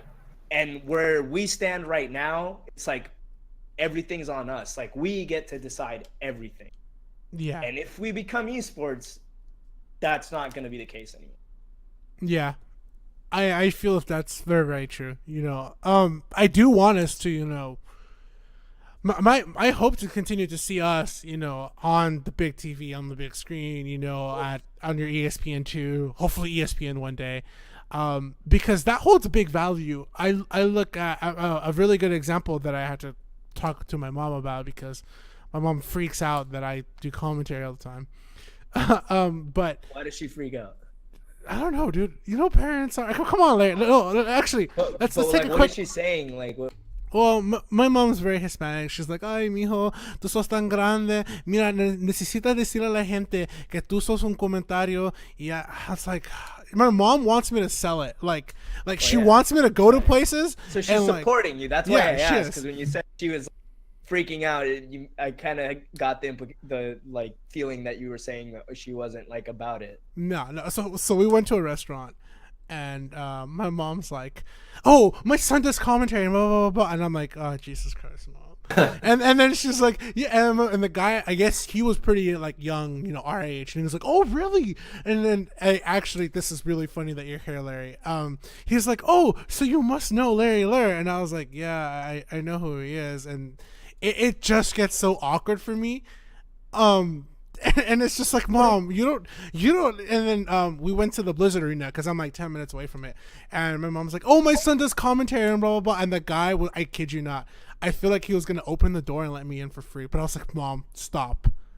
I'm really scared. I don't want to get in trouble. I don't want to cause anybody to get fired." You need to do that stuff, though. I'll actually add my own anecdote right here. It's like, I went on so I have 2 jobs currently, but for one of my jobs, my boss is actually my friend from high school. Mm-hmm. And so we went to Denver because we were doing a project at a hotel there. We were changing out all the lights, converting everything to LED and whatnot. And the night that I was leaving, I getting my stuff from the reception desk, from, like, they had it back in the storage. I had my bags and my coat and whatnot. Mm-hmm. and me and my friend were both at the reception desk, and she mentioned, and she does this a lot when we're together, she'll say like, oh, like, you know, this is my colleague Edmund, like we do, and he also does like stuff in video games, he's a commentator, like, and she hypes me up, and I like hypes me up in a way that I don't even do to myself sometimes. Yeah, I don't but either.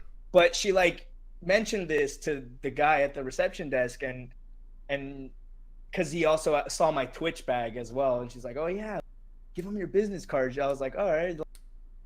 I gave him my business card, and it turns out like this guy didn't play Smash, but he knew about Twitch. You know, he watched League of Legends or whatever. Mm-hmm. And just that interaction of me like talking about myself and what I do in Smash, you know, the like how DoubleTree hotels give you cookies, mm-hmm. and they're really good.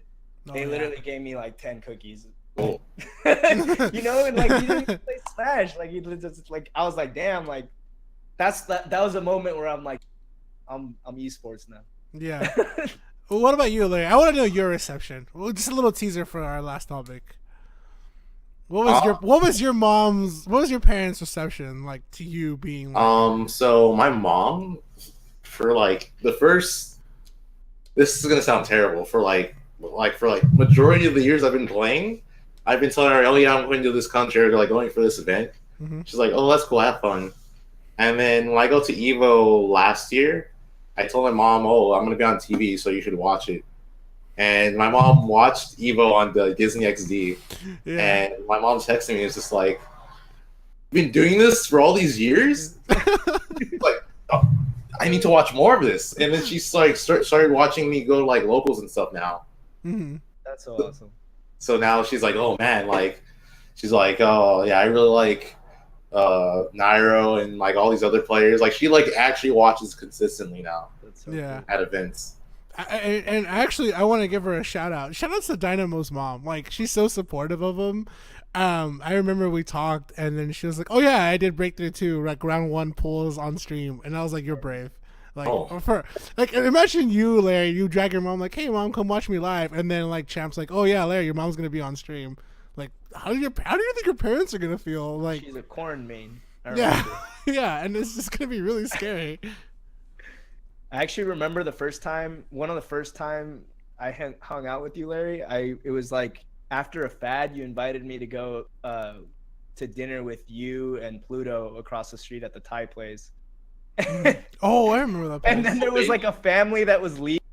Guy, like, he didn't like come up to the table, but as he was leaving, he was like, "I love your Falco, Larry," and then he just like left. I was like, "What the hell?" Like, yeah, dude, that actually happens like randomly a lot of times. Like a few weeks ago, I went to like a restaurant, I was just like ordering a burger, and then this kid walks up to me and says, "Hey, you're Larry Lurr, right?" Like, yeah. He's like, "Yo, can I get a picture with you?" It's just funny because it's like it's like happening, like having like kind of more and more. Yeah. No, I mean I'm not complaining, but it's... Yeah. I think it's really cool. We've gone into that tangent. I kind of lost the topic, but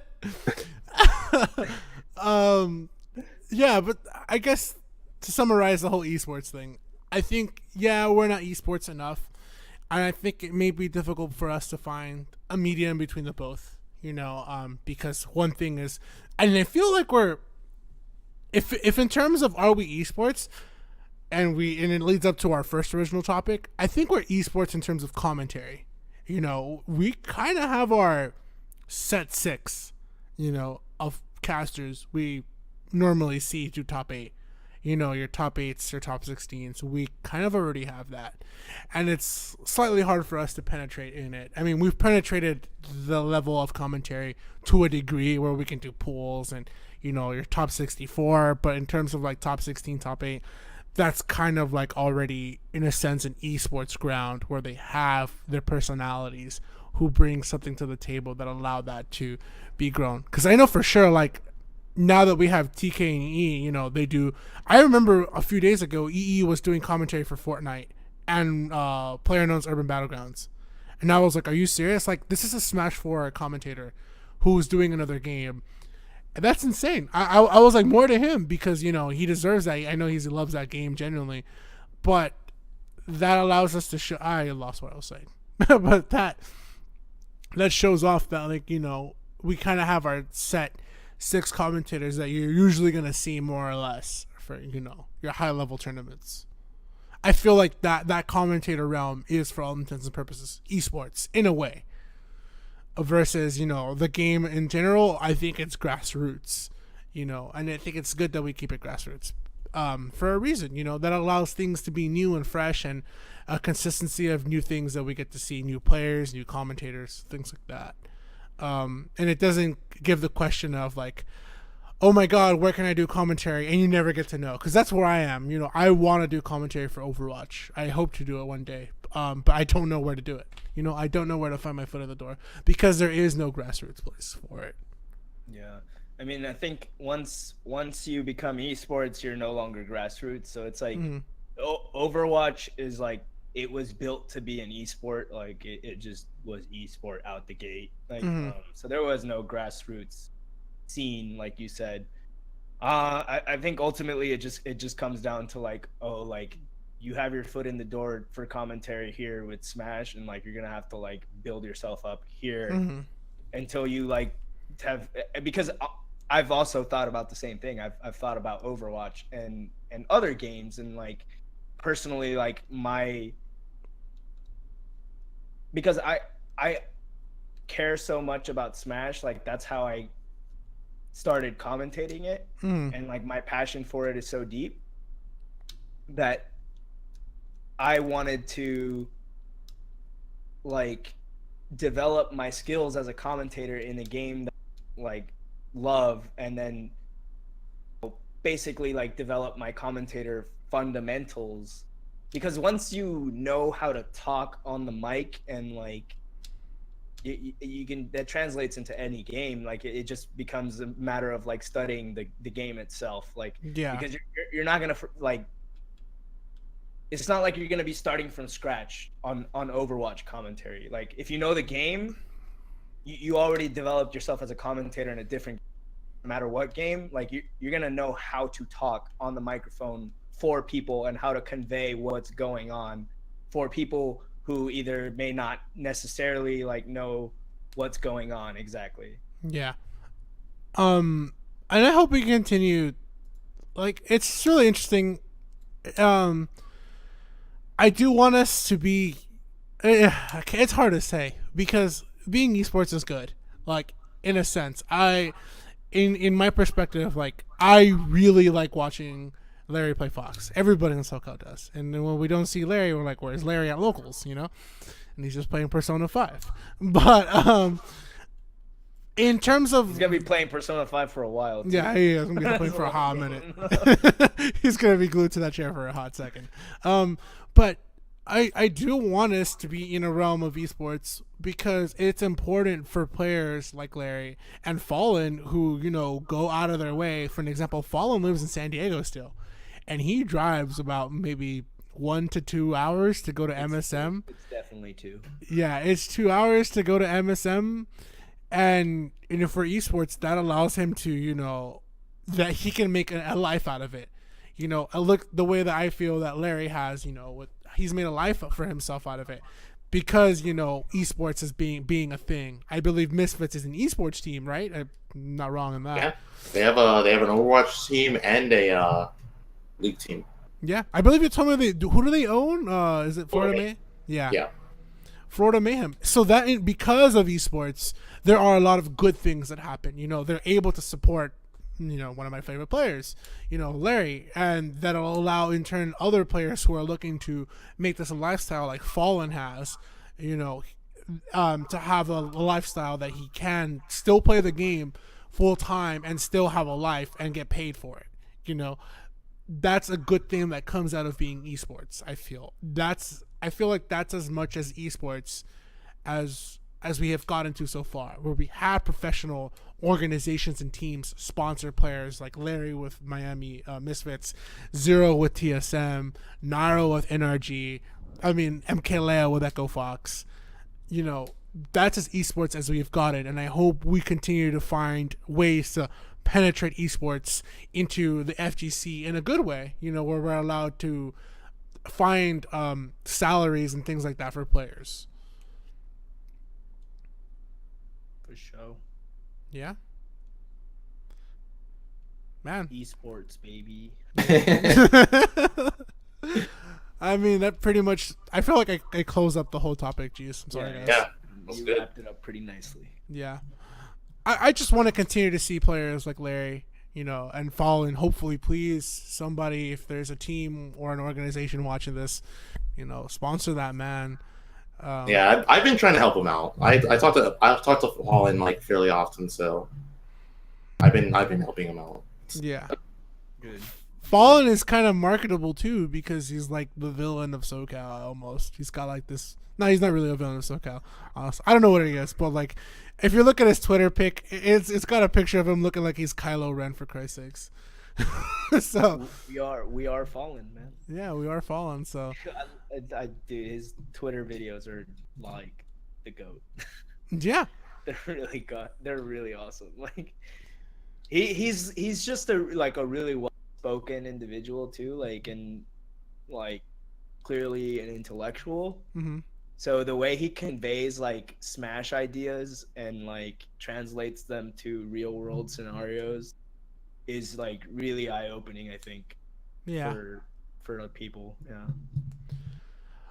So to wrap us up for tonight, this is going to be pretty much a little bit of it's a Q&A of Larry Lurr, Larry Holland, living like Larry, deaf, or does everybody hate Falco?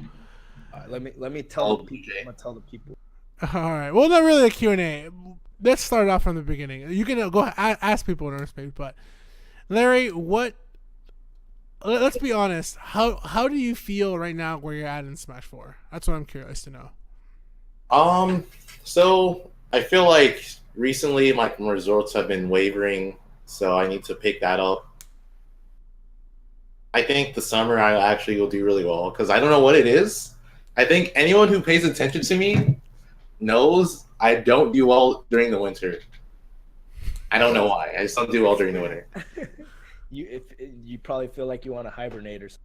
So, yeah. But like during the summer or like late spring, that's when I turn up. So I'm expecting I'm expecting to turn up at Switch Fest and then hopefully the other summer events.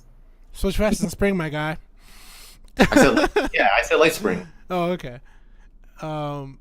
Yeah, so we'll see. Like, there's definitely no promises. I could continue to decline, which I hope you don't.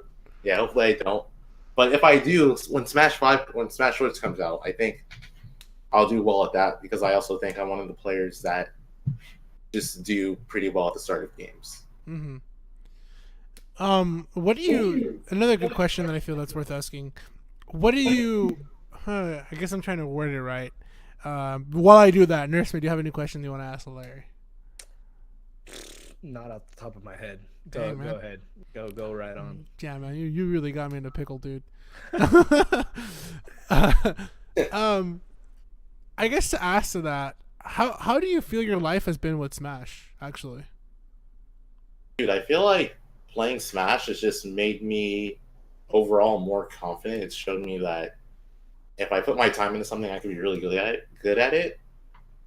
It's also made me more social because I'm sure you guys have noticed I am an awkward person. In fact, when I was younger, I was more quiet. I didn't talk to like people at all. So I feel like it's really opened me up in a good way. Okay. I feel that's good. I mean, I always found you as the funniest guy whenever you came to Fire and Dice, and we all, once upon a time when we all played Mafia, like, I just remember like, oh, Larry, he's here. And I just thought you were like the funniest person to have to play Mafia with.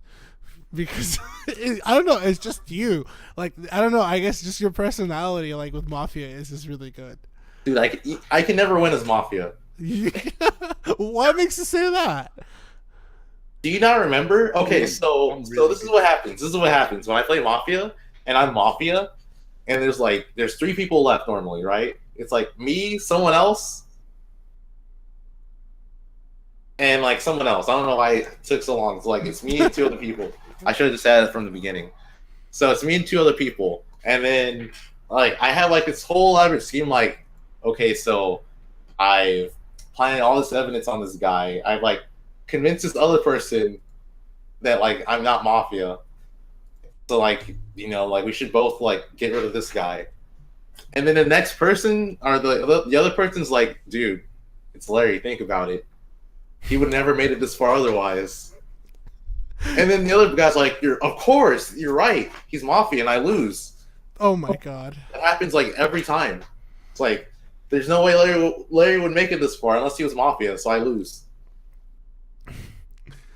Oh my god. That's I can see that. I think the first time I played Mafia with you, like you got you literally double eliminated by Strides. Like we eliminated you and Strides at the same time, like both games. Like Strides is like, don't trust this man, and Larry is like, no, I don't trust Strides. So just for the sake of it, we like eliminated you both. I want to go a bit into. Go on.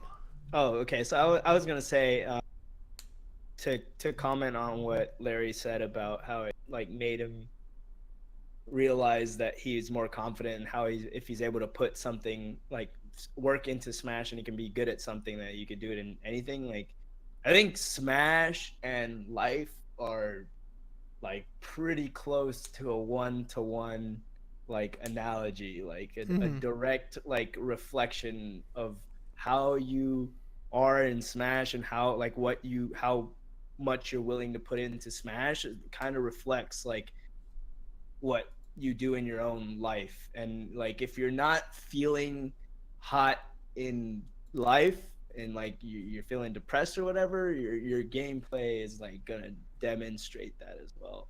Yeah.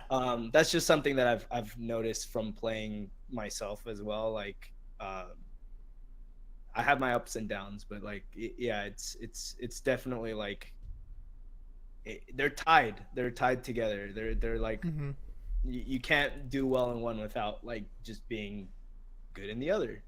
Yeah. But actually I do have a question for Larry. Okay. Since you were talking about your how you underperform in winter, and Alex here was saying you should get some sun and some vitamin D. It's a huge boost to your confidence, and that's a big part of your game, which it makes a lot of sense actually, because in the winter you need more. You're not getting as much sun. You're not getting as much vitamin D. So maybe that's something for you to consider. You should have some vitamin D tablets or something like that on deck when you're playing in the winter. I'll try it. If it works, then I will thank that man. There you go. I don't know how. So that actually brings me to my question for you, Larry. Like, what is it that you do like in preparation for an event, like leading up to an event, and also during the event? Like, I'm particularly more interested in what you do during an event to kind of stay like focused, stay like in prime shape, because for the most part what players do, and it differs like slightly from player to player, but for the most part leading up to an event, it's the same for most players, right? You're practicing the game, you're studying your own gameplay, you're studying your competition, stuff like that. But yeah, I just overall, like, what's your strategy for preparing for an event, leading up to it and at the event itself? So for events, my opinion, a lot of it's mental at this point, because like of course I play and I do all that stuff, but I think the most important thing I need to do before an event, look at my bracket, just mentally prepare myself for like what could possibly happen, and after that just try to maintain like a good mindset. Because a lot of the times, at least for me, I feel like I do really bad is when I'm not mentally prepared as I should be, or as mentally prepared as I should be.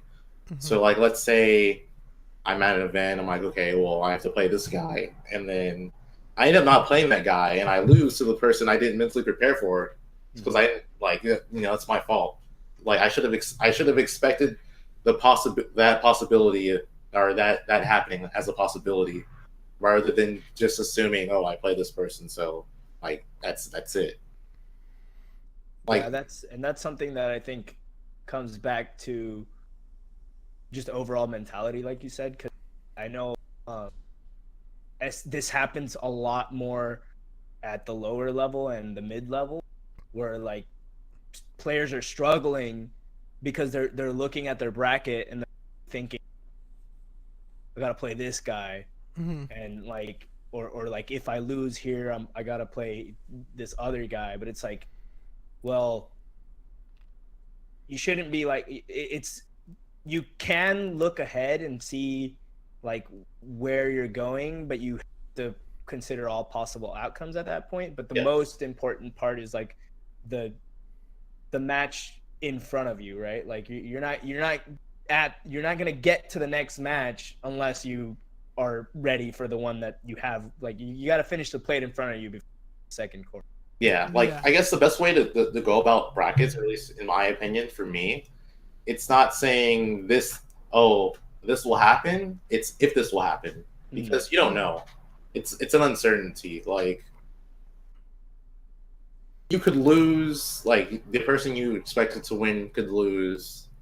It's uncertain. Like obviously, being good and like improving, or like being good and prepared helps that not happen. But again, there's no safe for certain, especially when your opponent's also improving. Yeah. Yeah.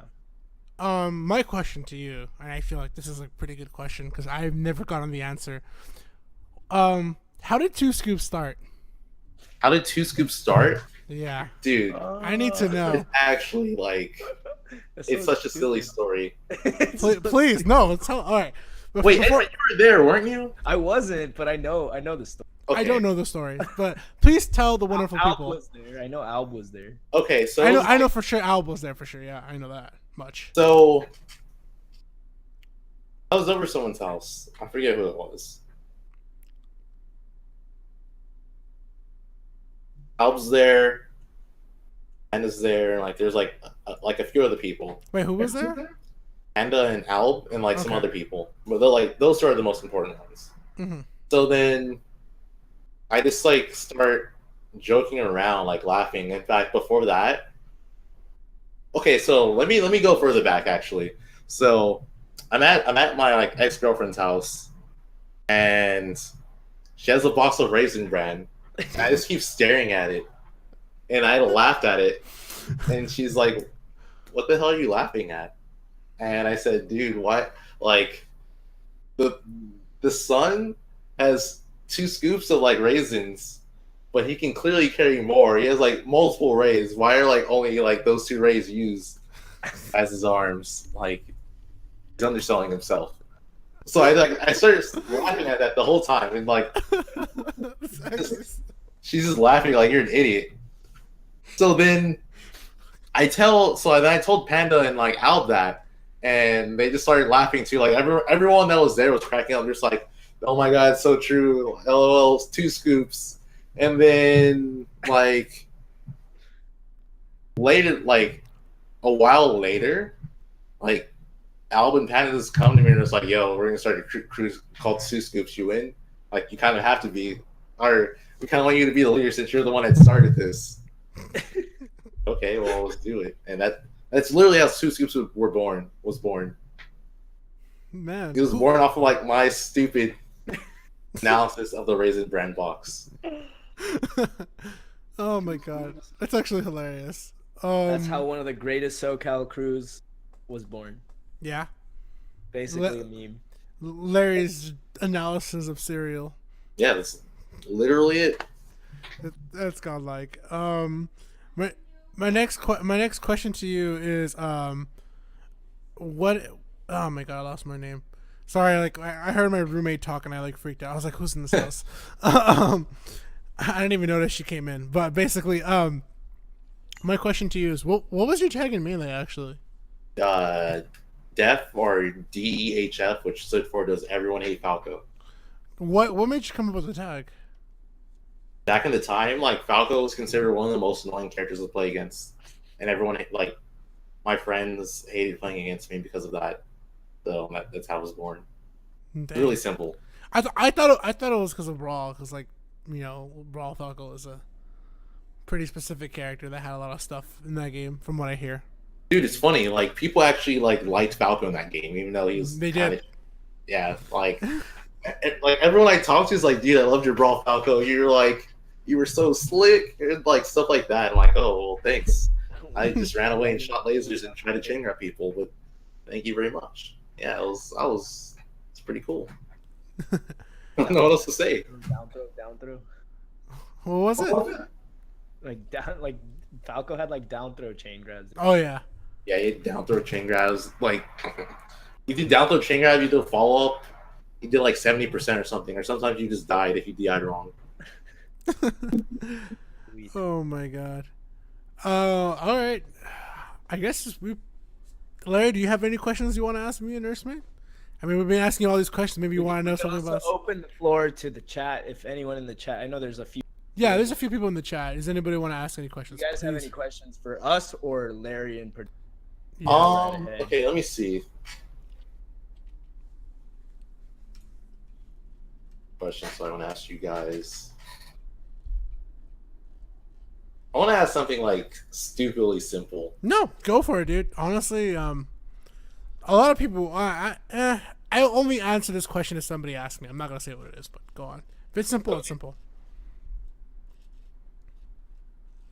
What's your favorite video game that's not Smash? For me, honestly, like as of recently, it's okay. Of all time, it's Kingdom Hearts free. Yeah. Most recent game that I've played, it would be Persona 5. Hold on, I'm gonna answer that by showing you guys what it is. Yeah. But yeah, I actually Kingdom Hearts, like every announcement that has ever been made for Kingdom Hearts 3 or like anything is makes me cry. Like literally, I'm not even joking. Literally. Yeah, no, I remember you telling me. Yeah. Tears, like tears. Like the newest trailer for Kingdom Hearts 3 with the new like theme song by Utada Hikaru. It's like I cried when Kingdom Hearts 3 was first announced at E3, like in like whenever, what was that, like 2013 or something? Like I cried. Like it's just like yeah. I cry every time, and I get to go see the Kingdom Hearts Orchestra Evo weekend actually, so Dang. I'm sure I'll cry then too. And yeah, it's just that game's so bad. It's so convoluted, but so good. My favorite game of all time. It goes back to a little bit of a love story I had. I don't want to touch too much bases on it unless I ever get interviewed. But to make it quick and short, I fell in love with my best friend when I was a kid. And she was like the coolest person to me ever. So I remember used to be able to walk down to this place called Blockbuster and rent video games. And my uncle had a PlayStation 1. I didn't have a PlayStation 1. I just watched him play. To me, my uncle was my world. He got me into video games, and he always like was behind me on everything. I remember I rented this game. It was a Final Fantasy game. It was my first one, and since that day, that has been my favorite game. And probably because of the love story, but the game itself as a whole, when I actually ended up playing it when I was older, had a lot of deeper meaning. And I know it's not praised as a number one, but the creator of Final Fantasy has gone to say on record like he believes that's the best one, and it is Final Fantasy 9. I hear that a lot. I hear Final Fantasy 9 amongst like Final Fantasy fans to be like one of their favorites. Yeah, it's super underrated. It's got such a beautiful story about life and love and characters, and I think it's like super slept on. Like everyone's like, "Oh, Final Fantasy 7 is the greatest game of all time." I was like, "Yeah, you're missing out on a pretty big number there, and that's 9. 7. It's there's a reason. 7 gets talked about a lot. I mean, there's a reason why. I've never actually personally played Final Fantasy 7, but I grew up like watching my cousin play Final Fantasy 7 because I never had a PlayStation. Yeah. And I remember when they got to a part in the game where it like asks you to put in a new disc, and I'm like, what the hell? Like, this game is that large? Like, Mhm. this is crazy. But Fantasy 7 gets talked out about a lot because it was basically like the father of like modern like RPGs. It basically like set the tone for the genre for like forever, I think, and that like set the example for all other RPGs. Mhm. And well, yeah, Alex, I know the CDs, but like that was back then. This is like this was the first time I'd seen someone to switch discs just to continue playing the game. Yeah. But that was like why the inclusion of Cloud, even though I attachment to Cloud like as a character myself, like I understood the importance of what like of him being in Smash. I remember there was a lot of backlash too for like when Cloud was in Smash, like people were mad, like they were like, what is Cloud doing in this game? Like what does he have to do with anything? Like Oh no, like, not another sword character. yeah, but it's just like, I remember making this long post on the SoCal page because I was like, all right, you guys, like I've actually basically gave the anecdote that I just gave and said like you guys need to realize like this is huge because like Cloud is an iconic character. Whether you like him or not, like you're not going to be able to take that away from Cloud and Final Fantasy 7. He's an icon like in gaming. Like so him being in the game in Smash alone is just a big deal. Like yeah. Yeah. My question to Larry is there any other game you wish you could play competitively that's not Dragon Ball Fighters? Because a lot of people are saying that. That I can play competitively. That you wish you played competitively, or that you would play competitively if you could.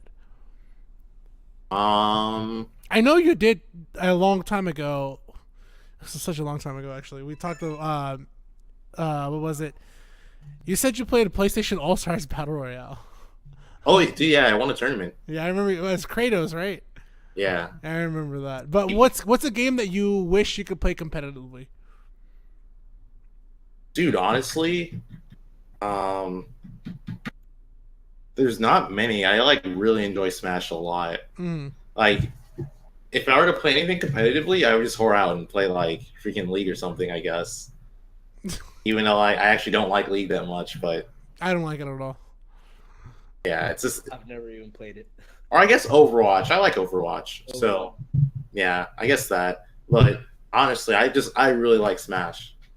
Okay. My other question to you is, if you're allowed to talk about it, if not, it's totally fine. What's it like being in part of the Miami Misfits? How did that whole thing go down for you? Actually, that's what I'm curious about. I mean, being a part of it's great. I occasionally get to go to like Miami games, like do like meet and greets and stuff. Yeah, That's pretty cool. Yeah, like I don't know I don't know what else to say. It's like being a part of a team is just great, and it's also really cool because the people there support me.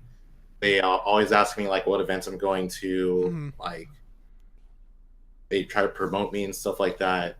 Try to promote my streams. They just want to make sure that I'm doing well, and at the same time, like I want to make sure I represent them like well. yeah, So it's just like a give and take relationship. yeah. I should say.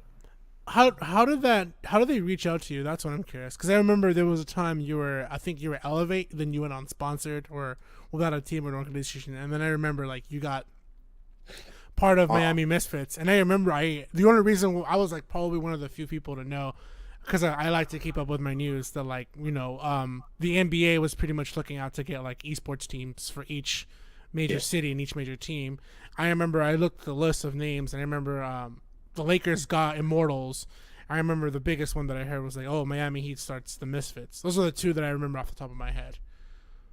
So when I was unsponsored, or like when I like left Elevate, I was just like kind of just waiting for a while, and I was just getting like a bunch of offers, In fact, like at one point, I had an agent help me out, like an esports agent help me out, Oh man. like help me out with the offers because I'm like, crap, what do I do? Like, I want to make sure I don't like screw myself all over, like with like the contracts and stuff. Mm. And so with Misfits, I was actually able to like talk to them and like some like I talked to like a bunch of orgs, but like with Misfits, they seem like a good guy. I actually was talking to the owner of Misfits, Ben Spoon, so I like had a conversation with him before I even signed, and he was like a really nice person. Mm-hmm. And even now, like he's actually a really cool person. Was it? It was like a couple of months ago, or yeah, a couple months ago. No, it wasn't. No, it was even longer. It was like near the end of December. Um, Ben, like the owner of Misfits, calls me and says, "Oh, hey, dude, what's up? Like, how are you doing?" I'm like, "Oh, I'm doing pretty good." He says, "Well, I'm like," he's like with his son, like outside, and I guess he ran into this kid who was just saying he's a really huge Smash fan and that he liked me in Smash. Mm-hmm. And it's like, well, like that's actually a player on my team, so let me call him and like you could say hi to him. Uh-huh. How many people would actually do that? Like being the owner of like a major team is like you see like this random kid and you hear him talking about a game and like you tell him that one of his favorite players is on your team and that you can contact him for him. Yeah. That is great. That's great. I think so no, go on. I'm sorry. Oh no, that was just really cool. Like I had a conversation with him. It was nice. Mm-hmm. And yeah, that was it. Like he literally just called me for that. There was nothing else. He just wanted to like tell the kid, let me say hi to the kid and talk to him. Yeah. One more question, then I guess we'll let you see if you have any questions for us, and then we'll probably close up the show. Shoot, what was I saying? What's your opinion on? So obviously, I want to get to talk to him more. I talked to him over at Melee Nudes Edition, or sorry, Nudes Melee Edition. Was Tavakits. I kind of view him as like my idol or like somebody I look up to. Wait, what? Say it again. Tafokits? Did I say that right? Toffikins? Yeah. Wait, so like what about Toffikins? Okay. That's what I was getting to, bro. Okay. My bad. I had a chance to talk to him over at the News Melee Edition. I was telling him about his content and how much I liked it. I really, part of me starting the show was because I was inspired by him. And his analysis and his videos and things like that. I think they're very insightful. And of course, he previously was actually Mango's coach, now moving over to CLG. What's your, this kind of helps us close the topic of, why don't commentators get picked up by an organization or a team? What's your opinion on, I hope it happens to him, because I know Void and Korean are kind of a duo, What's your opinion on, the commentator, sorry, I lost it. The commentator coach duo with a player. Like, what's your take on that? Like, what's your take on them being both sponsored? Because that opens the doors for Korean, to get paid for doing commentary and doing analysis.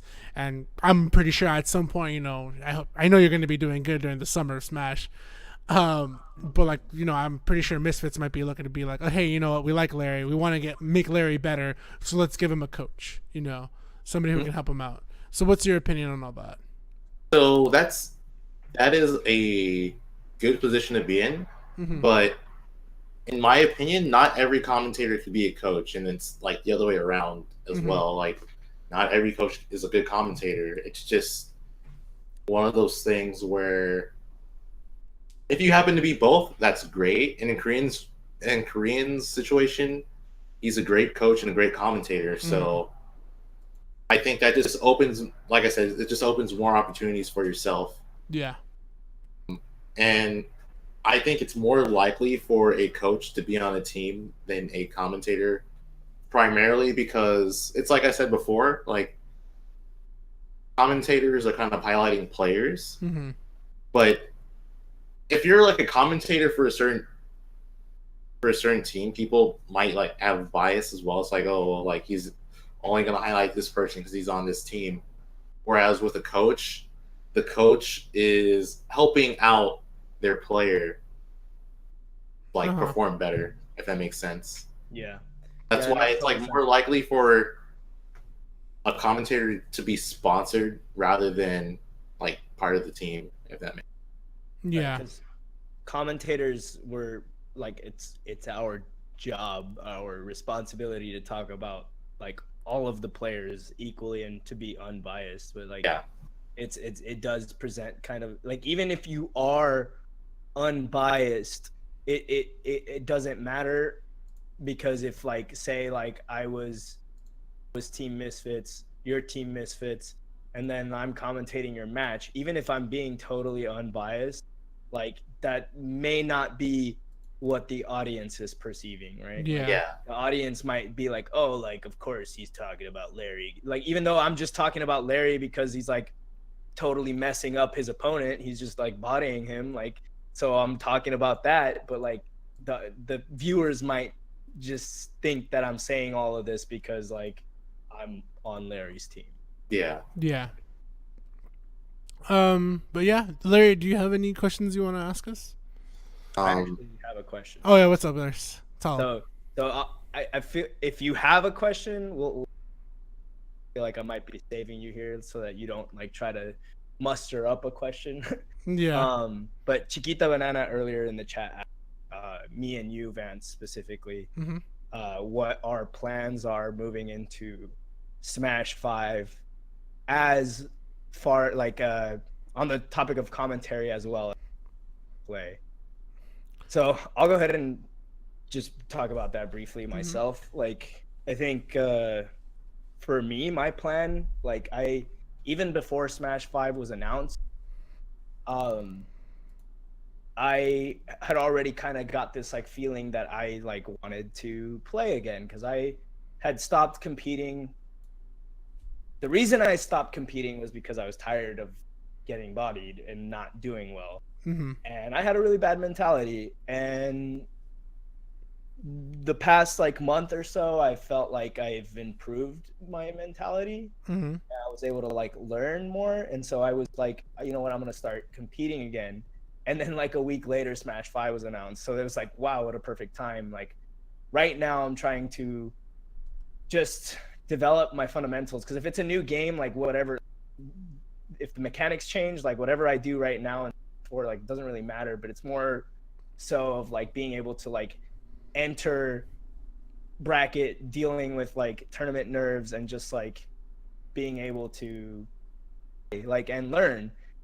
So developing my fundamentals, strengthening my mentality, and I want to, when Smash 5 comes, I already know I can commentate it because I'm going to be studying the game and I'm going to be playing the game, but I think I'm ready at this point to actually like play the game and learn from it and not care about my results, and that will actually like make me better and I'll be able to improve. So like I actually recently, like I invited Larry over and he opened my like eyes to like a lot of the things that I needed to do. Damn, it was things that like I realized already like I needed to do beforehand, but I honestly like I never did them.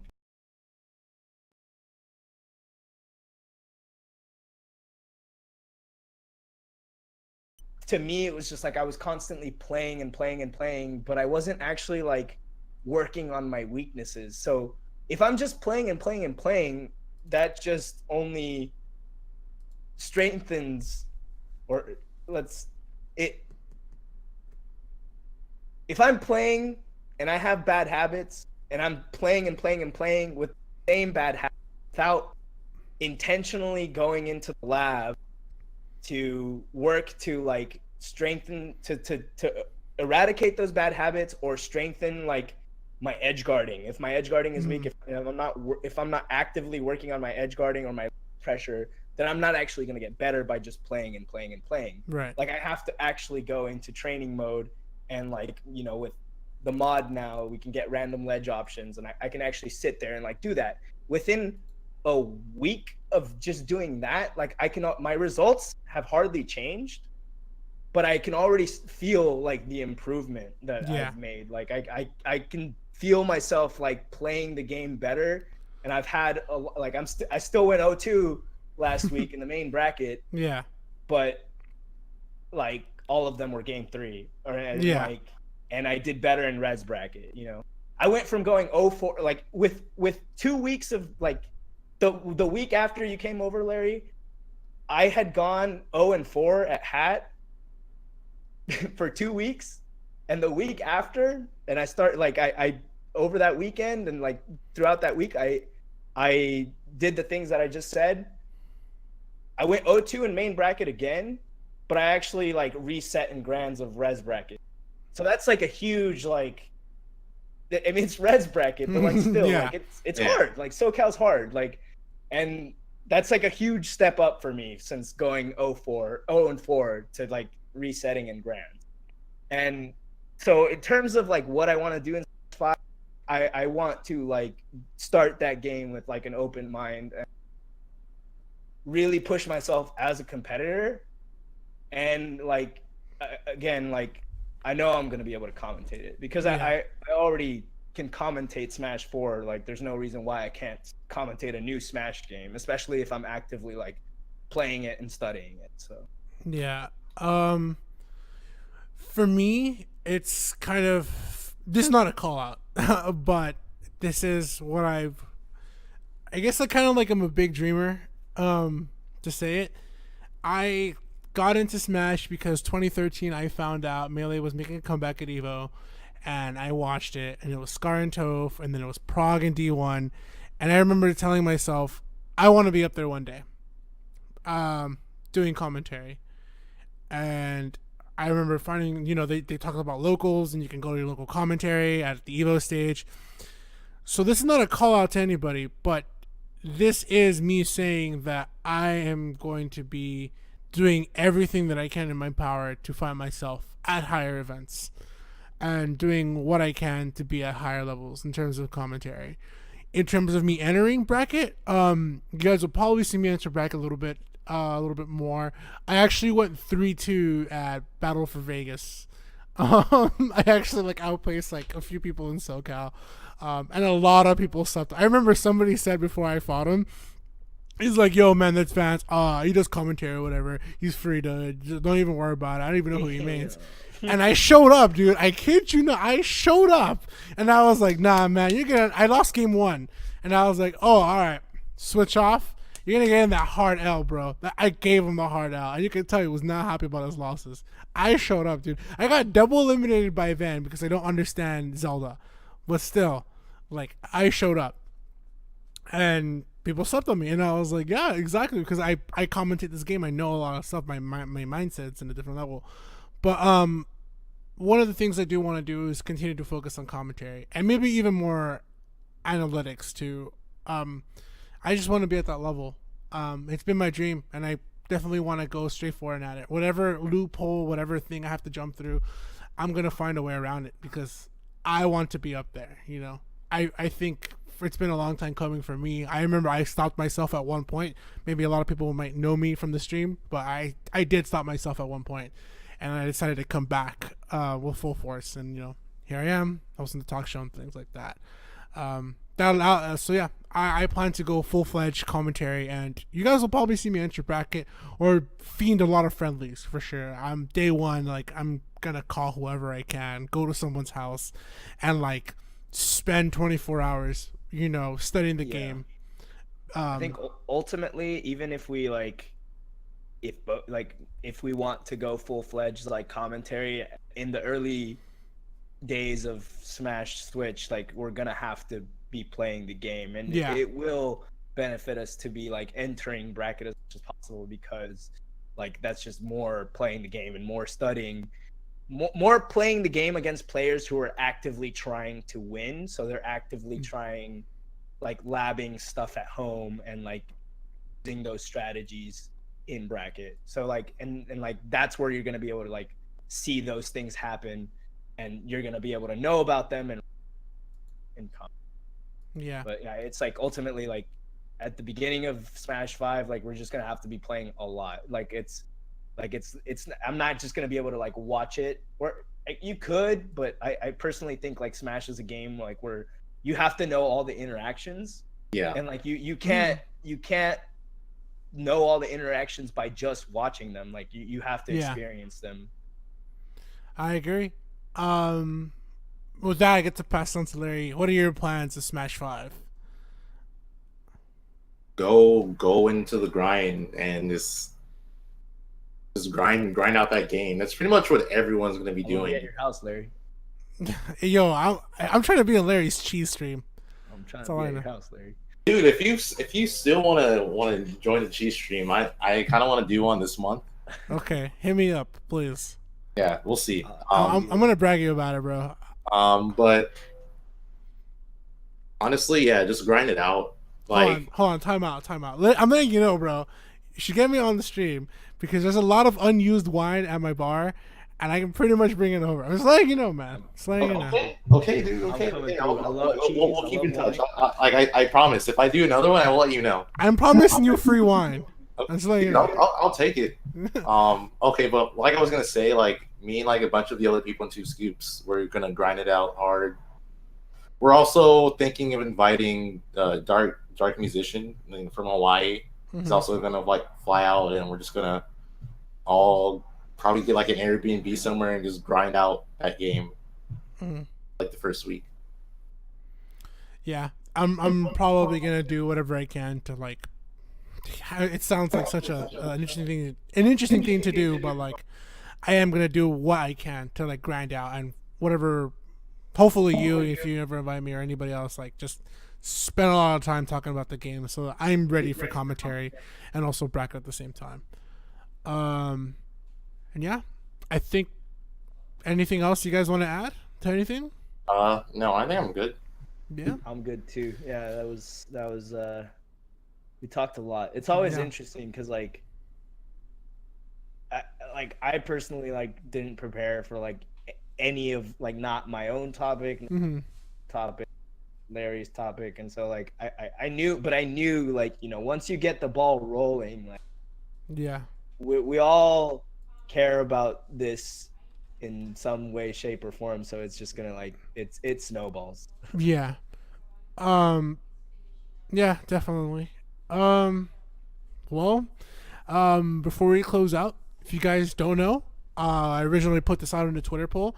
We're going to be taking a 2-week break. So no talk show next week or the week of Switch Fest to allow, you know, everybody to attend and also do commentary. Hopefully, fingers crossed, you see your boy.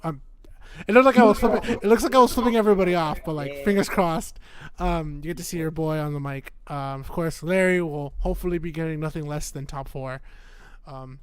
Number 1. Yeah, number 1, man. Fingers crossed for him. Actually, I remember the greatest tournament I saw Larry at, like, was Zero Saga. No, what was it? Mexico. Oh, you knew it was coming. You knew it was That's coming. what everyone says. yeah. Mexico Saga. Larry won, beat Zero, and we all popped off. We all went to Canes, and it was like, oh my god. Yeah, it was fun. So a few end of the show things to say. So yeah, we will be taking a 2-week break, obviously. So no SoCal Smash Talk Show next week and the week after. I may be streaming a game that I'm playing with, trying to get some other ideas going. So we won't have a talk show until the end of the month, and then we'll be doing that. We'll also be having a layout pretty soon. A friend of the show. I wish to keep the person anonymous, I guess, because I want to hype it up. But a friend of the show is working on the layout, so we will have a layout soon. Thank you so much for working on it, and I know we're very hard at work. We've been DMing consistently to work out some ideas. Aside from that, this has pretty much been our show. You can follow me at Vance_EXE. You can follow the hometown hero himself, Larry Lurr, at coincidentally Larry Lurr. And of course, you can follow the Hispanic heartthrob Nursemaid at Nursemaid. I came up with the name literally. We talked about episode 1. If you haven't seen episode 1, go watch episode 1. Much is gonna wear out, man. I am. Well, I'll keep it like to a minimum. I never say it when we're on stream. That's true. Yeah. Aside from that, Larry, thank you so much for joining us for the talk show. Honestly, it's been a pleasure. Sweet. Yeah, and before I close, I want to thank Ultimate Media Venture and Alt Gaming for sending me this awesome shirt. Of course, you guys probably saw me at the SoCal Rivals Invitational. We're all wearing our own shirts, so they're able to send me some stuff. Also, shout out to 2GG Gaming for actually hosting this episode. They're hosting us on Twitch. So thank you guys so much for helping us out. Aside from that, guys, thank you so much. We will see you guys in the next episode. And with that said, this is the end of the show. And until then, see you guys next time. This is Vance signing out. And no one heard you, Larry. It's just no one heard you. Damn, man. All right, and Larry Lurr signing out, and we'll see you guys next time. Hold on.